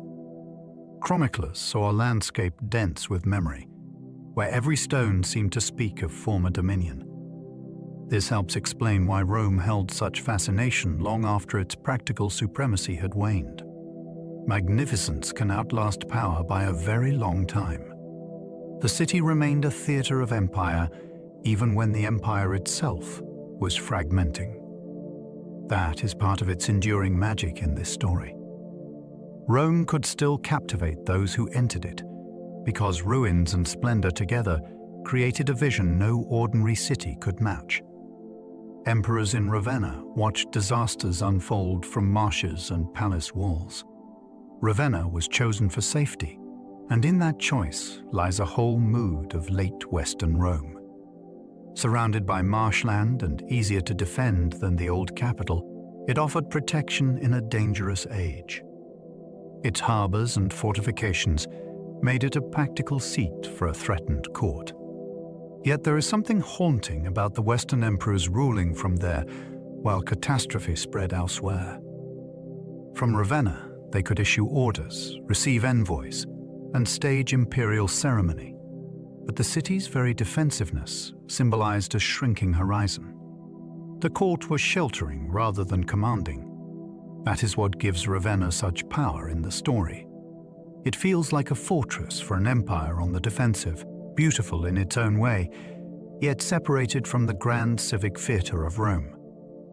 While sacks, invasions, and losses reshaped the West, emperors remained behind marshes and walls, presiding over a world they could no longer fully direct. Ravenna was safer than Rome, but also farther from old authority. Ravenna made sense on a military map. Its marshes, waterways, and defensible position gave the Western court a better chance of survival than the exposed majesty of Rome. An emperor could hide there, organize there, and hope to outlast sudden threats. Yet safety came with a cost that was harder to measure. Ravenna did not carry the same ancestral weight, the same political theater, or the same emotional command as the old capital. To rule from there was practical, but it also meant ruling at a distance from the Senate, from the monuments of conquest, and from the deep memory that had once surrounded imperial power. That distance mattered. Authority is not only about issuing orders. It is also about being seen at the center of inherited legitimacy. Ravenna protected emperors from danger, but it also revealed how much the Western Empire now depended on defensiveness rather than confidence, shelter rather than presence, and survival rather than command. Court politics became increasingly detached from the empire it claimed to rule. As the Western court retreated into safer capitals and more insulated circles, a dangerous gap opened between imperial politics and provincial reality. At court, men competed for offices, titles, marriages, and influence over the emperor. They whispered, plotted, and maneuvered inside a world of ceremony that still looked impressively Roman. Beyond that polished setting, provinces were being lost, tax bases were shrinking, and local communities were facing pressures the court could not always solve. This contrast gives the late empire much of its tragic power. The palace could still generate endless intrigue, even while the state beneath it was weakening. Energy that might have been spent on long-term recovery was often consumed by rivalries among those closest to the throne. That does not mean every court figure was foolish. It means the political system had become inward-looking at exactly the moment when clear outward control mattered most. The empire still had a center, but that center was listening more to itself than to the world. Powerful generals overshadowed emperors who looked imperial but ruled little.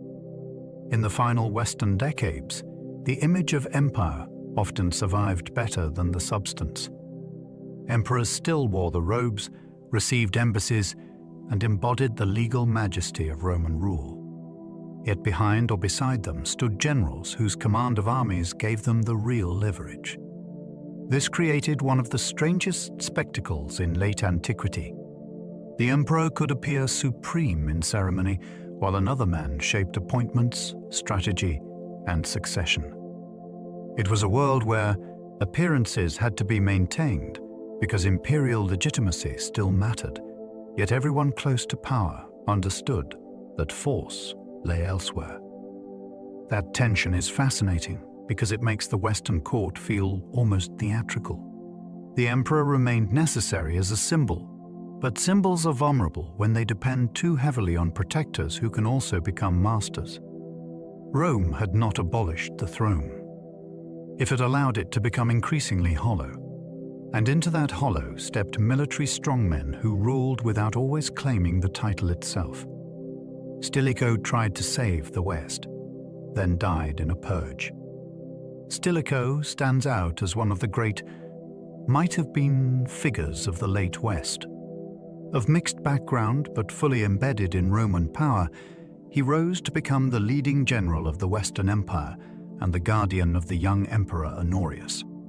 He fought invasions, balanced rival threats, and tried to hold together a world already under immense strain. Whatever his limitations, he was one of the few men in a position to think strategically about the West as a whole. That is what makes his end so chilling. Court enemies turned against him, suspicion grew, and he was executed in 408. In the panic that followed, many barbarian soldiers and their families tied to Roman service were massacred, which drove survivors toward Alaric. The sequence is extraordinary in its self-destruction. At a moment of severe danger, the Western court eliminated one of its strongest commanders and helped push more armed men into hostile hands. After Stilicho's death, Rome lost one of its ablest defenders. The years after Stilicho's execution revealed just how costly that decision had been. He had been one of the few Western leaders with the stature, experience, and authority to coordinate a broad response to the empire's overlapping threats. Once he was gone, the political field did not suddenly fill with equally capable replacements. Instead, fragmentation deepened. Alaric faced weaker opposition. Negotiation became more erratic. The court lurched between fear and indecision. What makes this so gripping is that the loss was not only military. It was strategic. Stilicho had served as a hinge between army, court, and frontier politics. Remove such a figure, and the whole mechanism grows less coherent. This is one reason the fall of Rome can feel so agonizing. The empire did not merely suffer from external pressure. It repeatedly removed some of the very people most able to manage that pressure. In doing so, it narrowed its own chances and made later disasters more likely, more sudden, and harder to reverse. Aetius used diplomacy and barbarian alliances to hold collapse at bay. Flavius Aetius is fascinating because he defended Rome not by restoring the old world exactly, but by navigating the new one with rare skill. The Western Empire no longer had the easy dominance to command every frontier outright. Survival required bargaining, balancing, and making use of forces that earlier generations might have tried simply to crush. Aetius understood that. He worked with Hunnic power at some moments, negotiated among rival groups, and used alliances with barbarian forces as part of Western strategy. That kind of leadership demanded flexibility as much as courage. He was operating in a political landscape where Roman strength alone was no longer enough, so he turned fractured realities into temporary advantages. For a time, it worked. The West did not become secure, but it remained standing. That is part of what makes him so compelling. He was not a hero from a simpler age. He was a late Roman survivor, holding together a failing system through diplomacy, calculation, and sheer political dexterity. The general who stopped Attila was later murdered by his emperor. Attius reached his most famous triumph when Roman and Allied forces confronted Attila in Gaul and halted his advance at the Catalonian plains. The victory was imperfect and debated in detail, yet its meaning was immense. One of the most feared war leaders of the age had been checked, and Attius stood at the center of that achievement. You might expect such a man to become untouchable. Instead, his very success helped make him dangerous in imperial eyes. Emperor Valentinian III grew suspicious of his power, perhaps fearing that the general had become too great to control. In 454, the emperor killed him with his own hand during a palace audience. It is one of the most astonishing murders in Roman history. A ruler destroyed the commander who had done more than almost anyone else to preserve the West. The scene feels almost unbearable because it captures late Rome at its most self-defeating and afraid of its own strength. Rome kept killing the men most capable of defending it. There is a grim pattern running through the late Western Empire. Again and again, figures who possessed military skill, broad influence, or genuine strategic ability became targets of court suspicion. They were not always innocent, and power in Rome had never been a gentle business. Yet the pattern remained striking. The state desperately needed competent defenders, then treated their prominence as a threat to imperial security. That created a vicious trap. To save the West, a general had to become powerful. Once powerful, he became frightening to a court already haunted by usurpation and betrayal. So the empire weakened itself by cutting down the very men who could still hold parts of it together. This is one of the most tragic features of Rome's end, because it reveals not simple bad luck, but a system turning against its own remaining strengths. The Western state had become so politically brittle that self-preservation at court could mean self-sabotage for the empire as a whole. Ricimer ruled from behind the throne without ever wearing the crown. Ricimer is one of the most intriguing figures in the final decades of the West because he exercised immense power while never becoming emperor himself. Of partly barbarian background, he rose through military command and became the true broker of Western politics in Italy. He could elevate emperors, undermine them, or replace them, yet the crown remained just beyond his reach. Perhaps his origins made formal accession too difficult. Perhaps he judged that ruling indirectly was safer. Either way, he became a master of shadow authority. This arrangement reveals how strange late Roman power had become. The imperial office still possessed prestige and legality, but the man who controlled armies and court access could dominate the state without claiming the highest title. Ricimer's career feels almost like a study in political twilight. The old forms remained, but the substance had shifted into other hands. He did not abolish the imperial system. He manipulated it, and in doing so exposed how fragile and performative it had become. Puppet emperors became common as military strongmen controlled the court. By the later 5th century, the Western throne often looked less like the commanding center of empire and more like a seat occupied at the pleasure of stronger men nearby. Emperors came and went with startling speed. Some were elevated because they were acceptable, manageable, or useful to the military power behind them.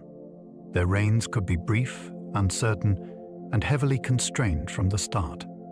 This made the imperial title feel both indispensable and diminished.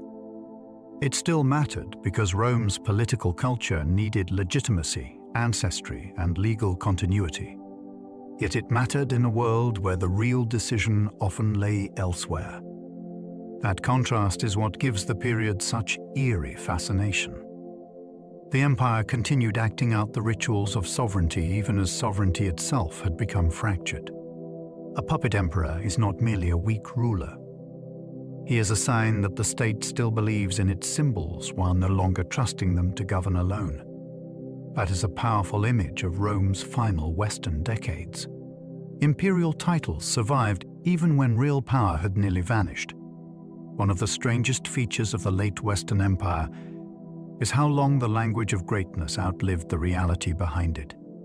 Men were still called Emperor, Augustus, and Lord of the Roman world, even when their reach barely extended beyond Italy or the court that surrounded them. Official documents still carried the old majesty. Ceremonies still wrapped rulers in the aura of universal command. Yet everyone close to events could see how narrow that command had become. Provinces were gone. Armies answered to stronger men. Revenues had thinned. The titles remained vast, while the power beneath them had become small and fragile. That contrast is deeply fascinating because it shows Rome living inside its own memory. The empire could still speak in the voice of a world ruler, even after the world had slipped from its grasp. In late antiquity, words were not empty, but they were increasingly forced to carry more weight than the state itself could still bear. Some Western emperors reigned briefly enough to feel almost forgotten. There is something haunting about rulers who wore the crown of Rome and then vanished into the blur of history almost at once. In the final Western decades, emperors could be raised, discarded, murdered, or replaced so quickly that their reigns barely had time to leave a mark on the wider world. Some ruled for months. Some mattered mainly because someone else had chosen them. This rapid turnover did more than confuse the succession. It made the throne feel unstable, almost disposable, in a civilization that had once treated it as the axis of order. The effect on memory is striking. Famous emperors from Rome's earlier centuries still glow with myth and personality. These later figures often flicker and disappear. Yet that very obscurity tells its own story. When the empire could no longer sustain durable rule, even its highest office became transient. The forgotten emperors are fascinating because their very faintness reveals how quickly Western imperial authority was evaporating before the title itself finally disappeared. Legitimacy mattered deeply, even when armies decided everything. It might seem that once soldiers dominated politics, legal titles and formal approval would stop mattering. Yet late Rome shows the opposite. Force could place a man on the throne, but legitimacy still gave that power shape, recognition, and endurance. A ruler wanted not only troops, but acceptance from the court, the Senate, the Eastern Emperor, the Church, or influential elites. Even strongmen who controlled armies often needed an emperor to stand beside them because Roman political culture still cared intensely about lawful appearance. This is part of what makes the period so compelling. Naked power was never quite enough on its own. Men fought for symbols because symbols still worked. They wanted the seal of Roman continuity, even inside a world increasingly ruled by military pressure. That tension gave late Western politics its peculiar texture. Swords might decide the moment, but legitimacy decided whether that moment could be presented as rightful order rather than mere seizure. Rome was crumbling, yet it still demanded a performance of lawful power. The Senate still existed, though it no longer commanded the empire. The Roman Senate had once been the beating political heart of the Republic, the body through which ambitious men contended for glory and statecraft. By the late Empire, that age was long gone. Yet the Senate itself endured, especially in Rome, carrying prestige, wealth, and the memory of an older order. Senators still mattered as landowners, patrons, and public figures. They could influence opinion, support claimants, and help maintain civic life. But they no longer governed the empire as their ancestors had imagined. That makes their survival so evocative. The Senate became less a commanding institution and more a noble relic that still possessed dignity. It stood as a living reminder that Rome's past had not vanished, even while the structures of imperial rule weakened around it. In a city filled with monuments, the Senate was itself almost a monument in human form. It remained part of Roman identity, though the world it had once helped direct was already slipping beyond its control. Roman aristocrats adapted cleverly as imperial structures weakened around them. One reason Roman civilization did not simply collapse into blank ruin is that its elites were highly skilled at adaptation. Aristocratic families had wealth, education, local influence, and deep experience in navigating power. When imperial structures weakened, many did not disappear. They adjusted. Some served new rulers while preserving Roman cultural habits. Some shifted from imperial office into church leadership or local patronage. Some invested more heavily in their estates and regional networks as central authority became less dependable. This flexibility is fascinating because it shows survival not as heroism in battle, but as social intelligence. Roman aristocrats understood how to endure political change by translating old status into new forms. They could flatter barbarian kings, sponsor churches, negotiate tax burdens, or preserve learning within changing circumstances. The Western Empire was fragmenting, yet the upper layers of Roman society often proved remarkably resilient. In that sense, the fall of Rome was not only a story of destruction, it was also a story of elite reinvention. Bishops gained influence as emperors lost reach, revenue, and trust. As imperial government became less effective in many Western regions, bishops often emerged as figures of unusual stability. They were educated, visible, and tied to communities in ways that imperial officials increasingly were not. People could turn to them for charity, mediation, advocacy, and leadership during crisis. In cities facing insecurity or political change, a bishop might matter more in daily life than a distant emperor. That shift is extraordinary because it shows authority moving from the old machinery of state into a religious office that had once existed alongside it. Bishops did not simply preach. They negotiated with rulers, defended towns, and spoke for local populations.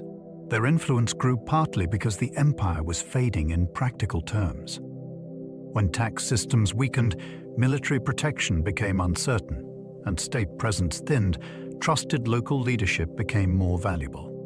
This helped reshape the Western world. Moral authority and civic authority began to overlap in new ways, and bishops stood at the center of that transformation. Christianity outlasted the empire and inherited parts of its world. The Western Empire fell, but Christianity remained, and in remaining, it absorbed some of the space Rome had once filled. The Church inherited cities, buildings, languages, habits of administration, and a map of communities already shaped by Roman rule. It also inherited the task of linking distant places through shared belief and recognized authority. That does not mean the Church became the empire in disguise. It means that when imperial structures weakened, Christianity was one of the institutions strong enough to carry elements of Roman continuity forward. This is one of the most fascinating turns in the story. A faith that had once been persecuted by Roman authorities became one of the chief heirs to Rome's social landscape. The empire's political shell cracked, but Christian networks endured across that broken ground. In the centuries that followed, the Church would help preserve memory, organize communities, and give the post-Roman world a framework that still bore the imprint of imperial civilization, though transformed into something new. The Church preserved Roman habits even as Roman government receded. When Western imperial administration began to thin out, not every Roman habit vanished with it. Many survived through the Church. Bishops kept records. Councils gathered to debate and decide. Clergy moved through cities connected by letters, hierarchy, and legal reasoning. Latin remained central in worship and communication across much of the West. Even the sense that order should be expressed through offices, procedures, and written authority owed much to the Roman world Christianity had grown within. That continuity is captivating because it reveals how a civilization can retreat politically while still enduring institutionally. Government might recede from daily life, yet Roman ways of organizing thought, authority, and communication could continue under new guardians.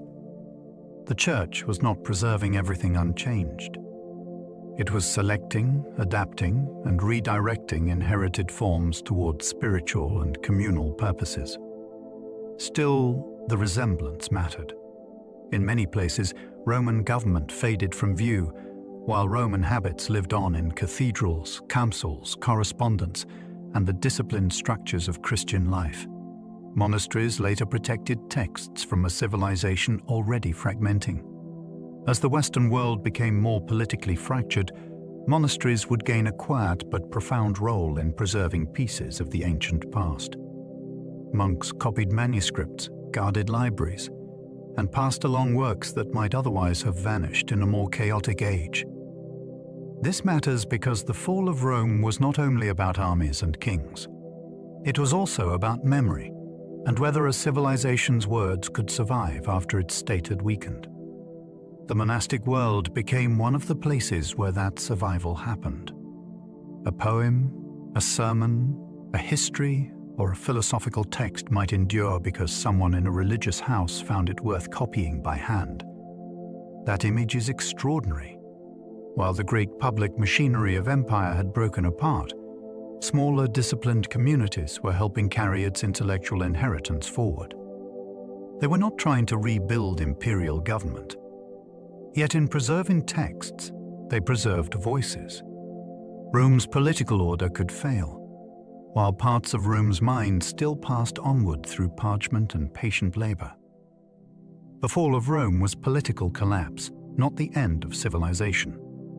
This may be the most important perspective of all. The Western Empire did fall as a political structure. Emperors vanished. Provinces broke away. Central command failed. Yet the people, languages, beliefs, laws, roads, towns, and memories shaped by Rome did not simply disappear into emptiness. Life continued, though changed. New kingdoms rose in old provinces. Roman customs mixed with new traditions. Christian institutions expanded.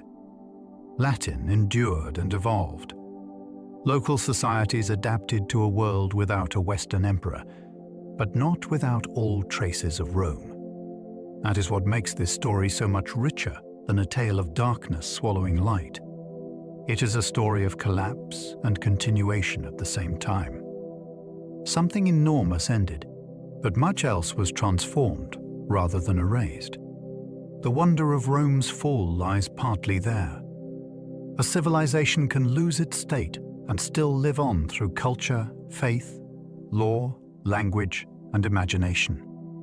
The empire died in one form, while its legacy kept moving through history. Odoacer deposed Romulus Augustulus and sent the imperial insignia east.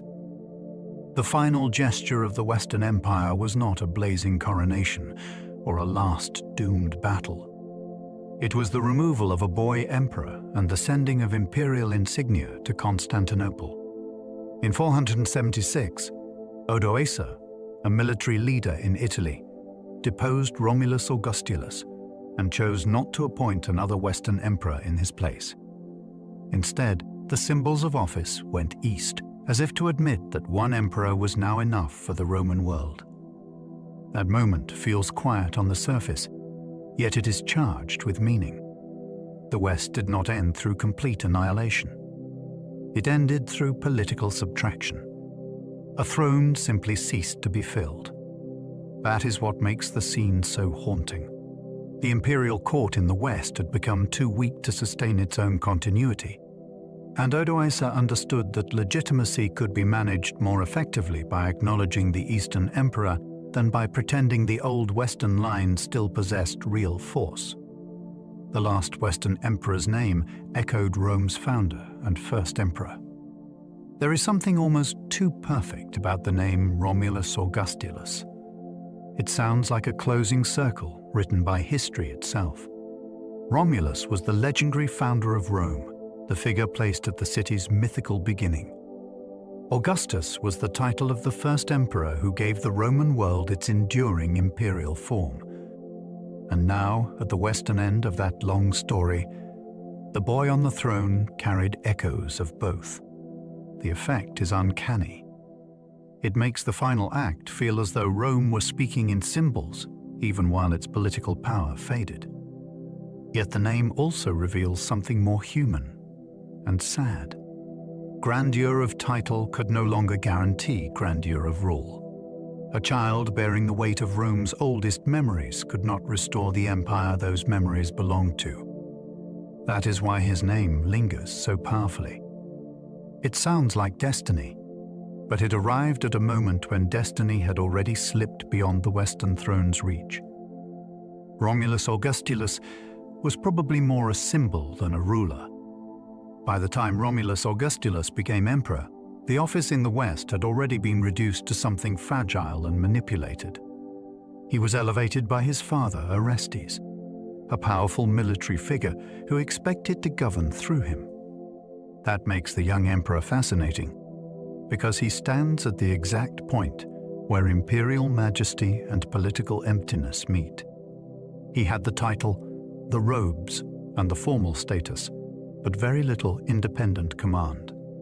Decisions that mattered were being shaped by stronger adults, stronger armies, and stronger realities than any child could control. In that sense, he was almost a living emblem of the Western Empire's last condition. The forms still existed, but the force behind them had drained away. This is why his reign has such emotional power. The end of Western Rome was embodied not by a titan, but by a boy whose very presence on the throne revealed how ceremonial and vulnerable imperial authority had become in its final days. In 476, the West lost an emperor, not instantly its people. It is important to feel the human scale of that year. When the Western imperial throne disappeared, millions of people did not suddenly vanish into mist, and daily life did not stop overnight. Farmers still worked fields. Clergy still led worship. Officials still kept records. Traders still moved goods. Families still spoke Latin and lived among Roman roads, walls, and laws. What ended in 476 was a political arrangement, not a civilization switched off like a lamp. That distinction matters because it keeps the story rich and real. The fall of the West was dramatic, but it was not an instant erasure of the Roman world.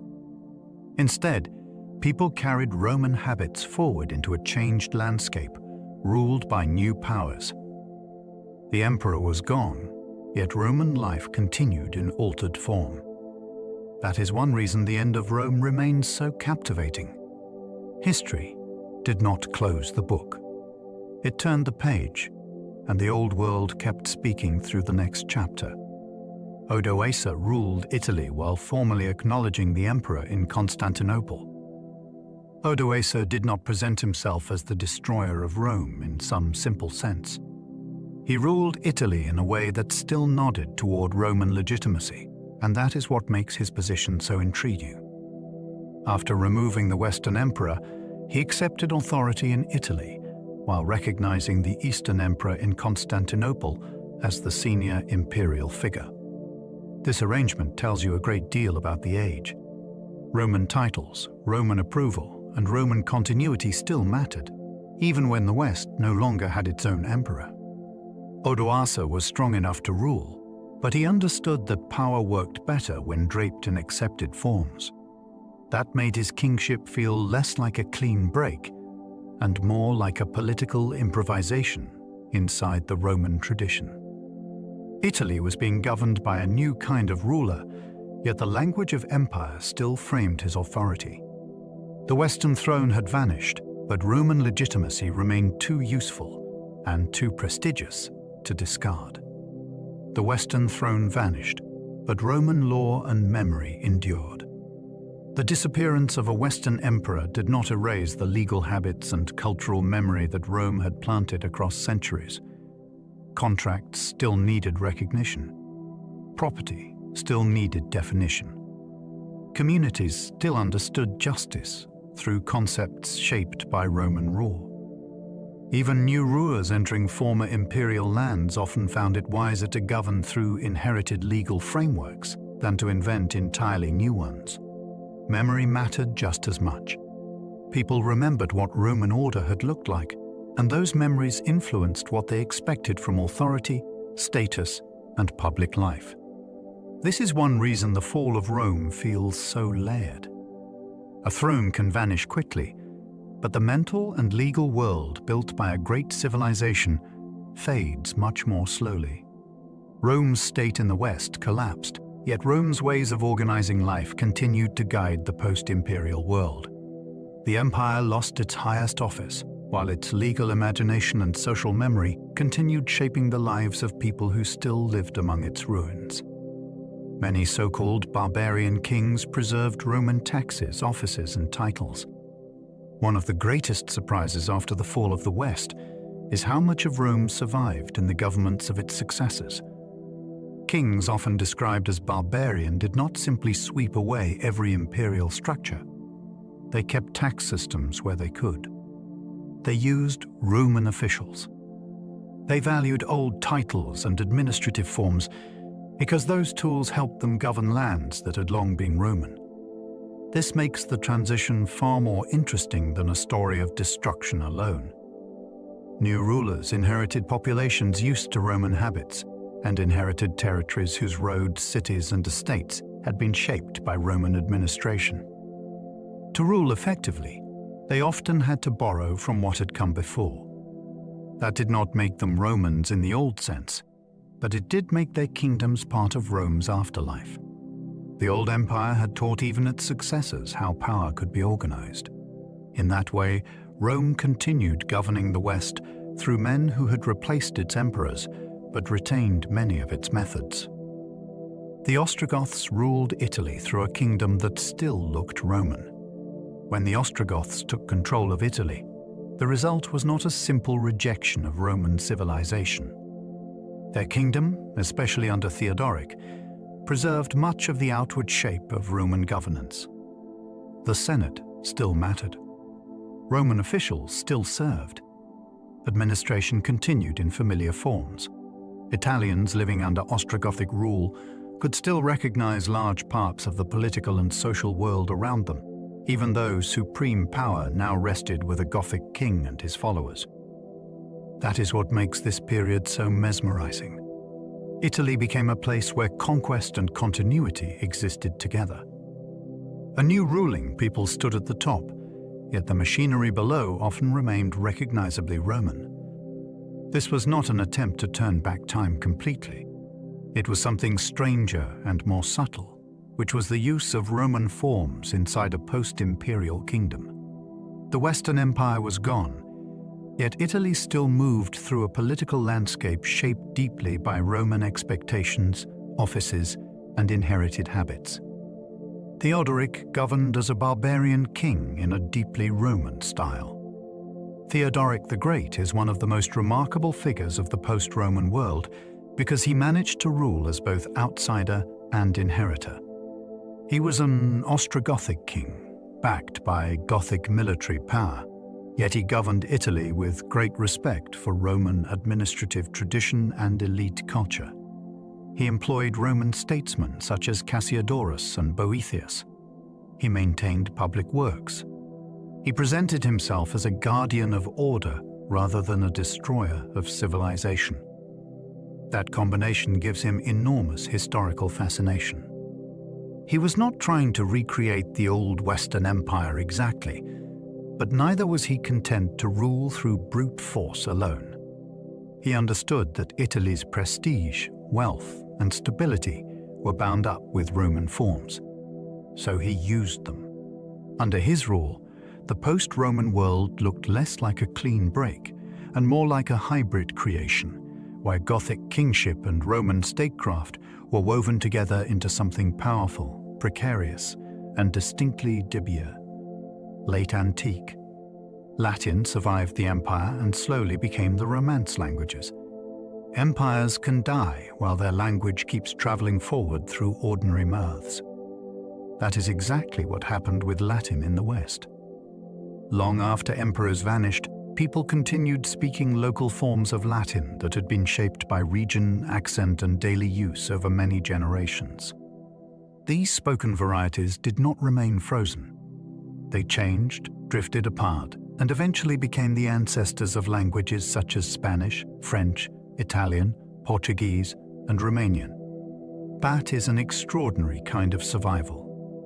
Rome's political unity disappeared, yet one of its deepest cultural legacies kept evolving inside the speech of farmers, merchants, priests, and families. The empire could no longer command the West, but it could still be heard in the words people used to pray, trade, argue, and tell stories. This makes the fall of Rome feel much less final than it first appears. The state ended, while its language remained alive enough to become the mother of whole new linguistic worlds. Roman roads, aqueducts, and walls outlived the state that built them. One of the most powerful things about Rome is that even after its Western government failed, its physical presence did not simply vanish. Roads still cut across landscapes that no emperor now commanded.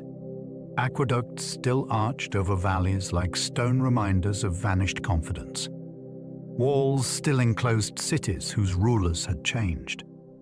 That endurance matters because it shows how deeply Rome had reshaped the world. A traveler in the centuries after the fall could still move through Roman engineering and feel the ghost of imperial order underfoot. The state had weakened, but its infrastructure kept speaking. Sometimes those structures were maintained. Sometimes they were broken, reused, or stripped for stone. Yet even in decay, they remained astonishing. They told later peoples that something immense had once stood here and had organized land, water, defense, and movement on a grand scale. Rome's political body could die, while its bones stayed visible for generations, refusing to let memory disappear quietly. The Eastern Empire kept calling itself Roman long after the West fell. This is one of the most startling facts in the whole story, because it overturns the simple idea that Rome ended in the 5th century and was gone. In the East, the empire centered on Constantinople continued for centuries, and its people called themselves Romans with complete seriousness. They preserved imperial law, taxation, court ceremony, diplomacy, and a powerful sense of continuity with the ancient empire. Their language shifted increasingly toward Greek, and their culture changed over time, yet the Roman identity remained central. That is what makes the fall of the West feel less final than it first appears. Rome did not vanish everywhere.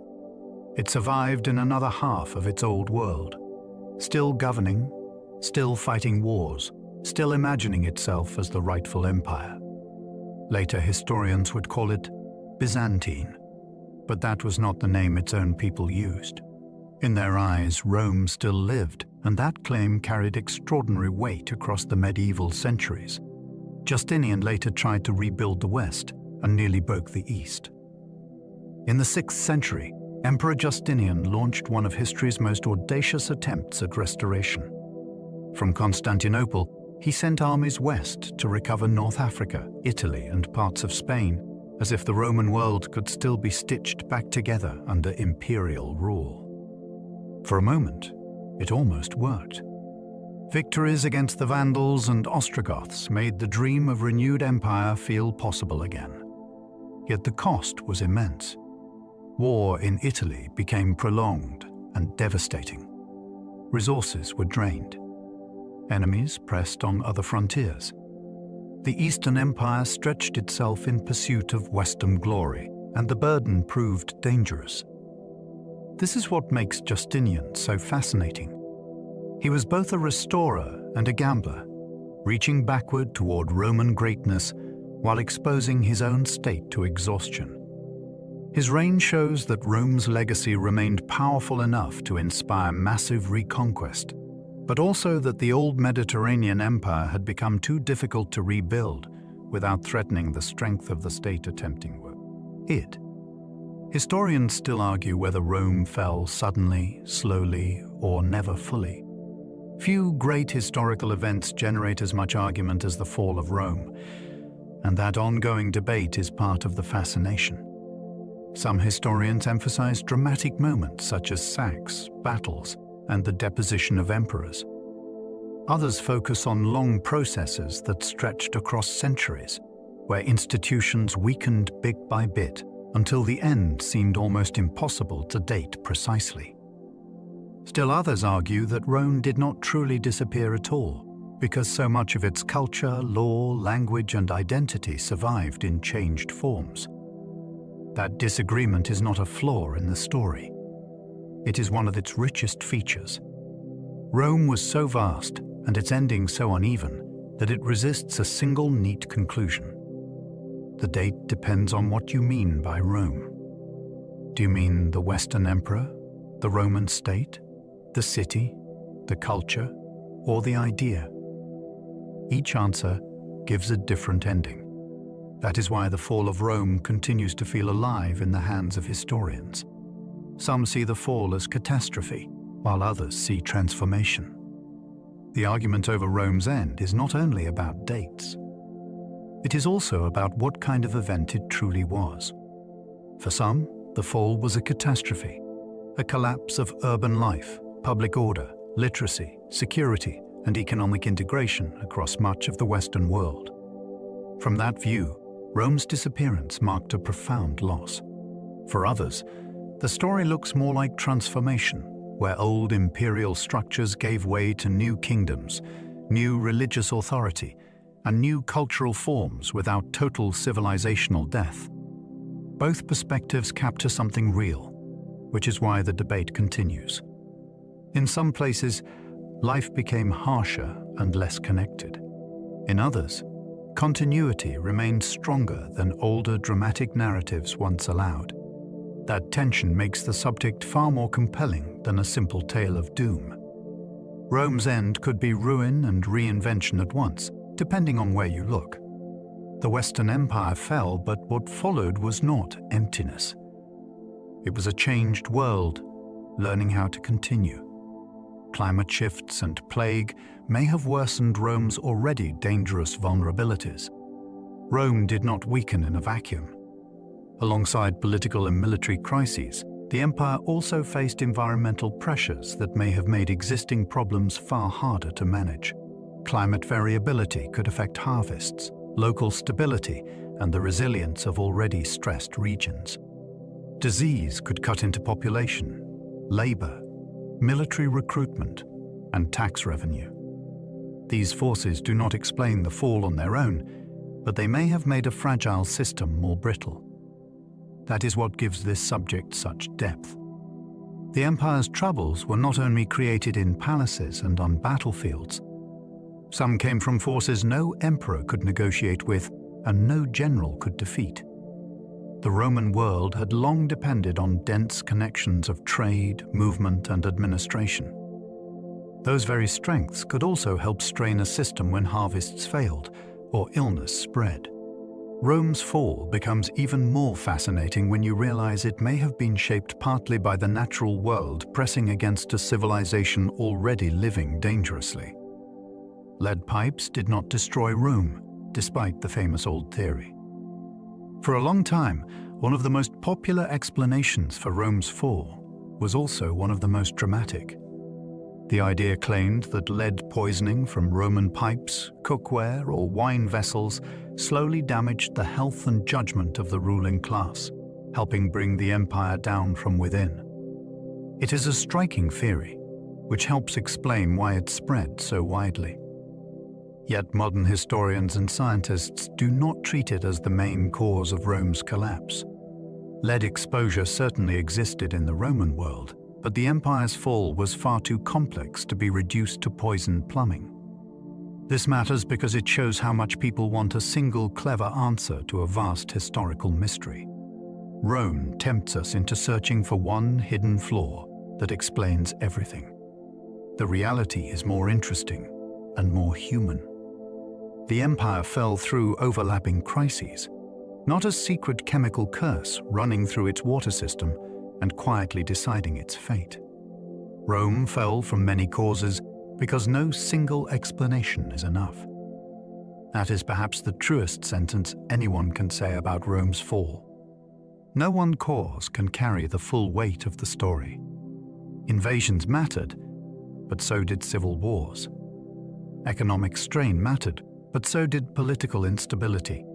Migration mattered, but so did poor leadership, military transformation, and the shifting geography of power. Remove any one factor, and the story changes. Keep them together, and the Western Empire begins to look less like a victim of one blow and more like a structure weakened from many directions at once.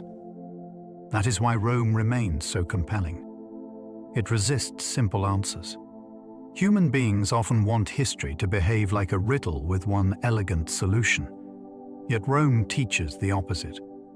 Vast systems usually fail through accumulation, interaction, and bad timing.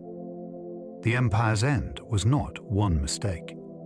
It was many pressures colliding inside a civilization that had once seemed too large, too rich, and too experienced ever to be brought down. The empire's end was messy, uneven, and different in every region.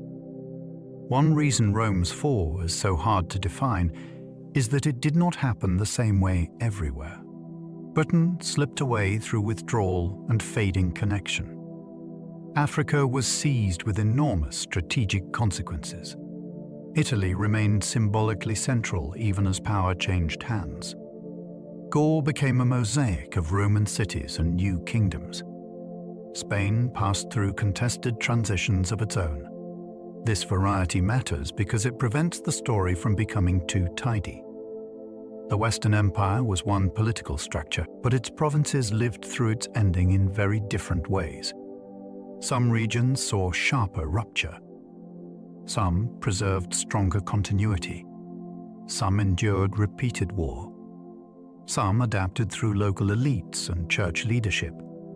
That unevenness makes the fall feel real. History rarely ends on a single cue. It breaks differently depending on place, pressure, and timing. Rome's Western collapse was one of the largest political transformations in history. Yet even that immense event arrived not as one clean ending, but as many regional endings unfolding together. Rome's fall remains unforgettable because its shadow still shapes our world. We still return to Rome because it continues to feel uncannily present. Our languages carry its influence. Our laws, political ideas, architecture, cities, calendars, and religious history all bear marks of the Roman world. Even the phrase, "the fall of Rome," has become a kind of shorthand for civilizational anxiety, a way of asking whether great powers can decay from within while still appearing strong from the outside. That enduring relevance is part of what makes the subject so mesmerizing.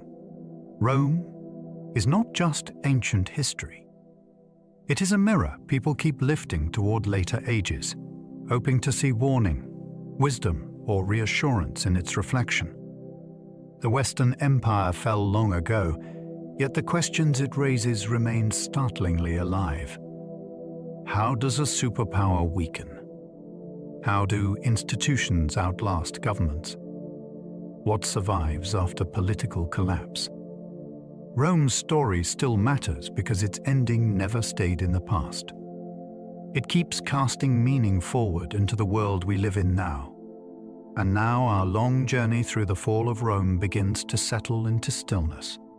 Tonight we traced the slow unraveling of a world that once seemed too vast to fail. We wandered through imperial courts and frontier rivers, through crowded cities, distant provinces, and roads that stretched across continents. We watched emperors rise and vanish. We followed armies, migrations, betrayals, and shifting crowns. We saw Rome as power, as memory, as symbol, and as something far more human than a marble legend. Not a single collapse, but a long fading. Not one ending, but many. And yet, even as the empire fractured, so much endured. Language endured. Law endured. Faith endured. Roads, walls, and stories endured. The Roman world dimmed, but it did not vanish all at once. It lingered in stone, in custom, and in the minds of those who still lived among its remains. So now, let all of that begin to drift a little farther away. Let the cities grow quiet. Let the banners lower. Let the footsteps fade from the roads. Let the great halls empty, and the voices of emperors soften into distance. The weight of history can rest now. And if you are still awake, I invite you to continue on to the next journey waiting for you on screen. And if you have enjoyed traveling through the ancient world with me tonight, do leave a like, subscribe, or share a thought below.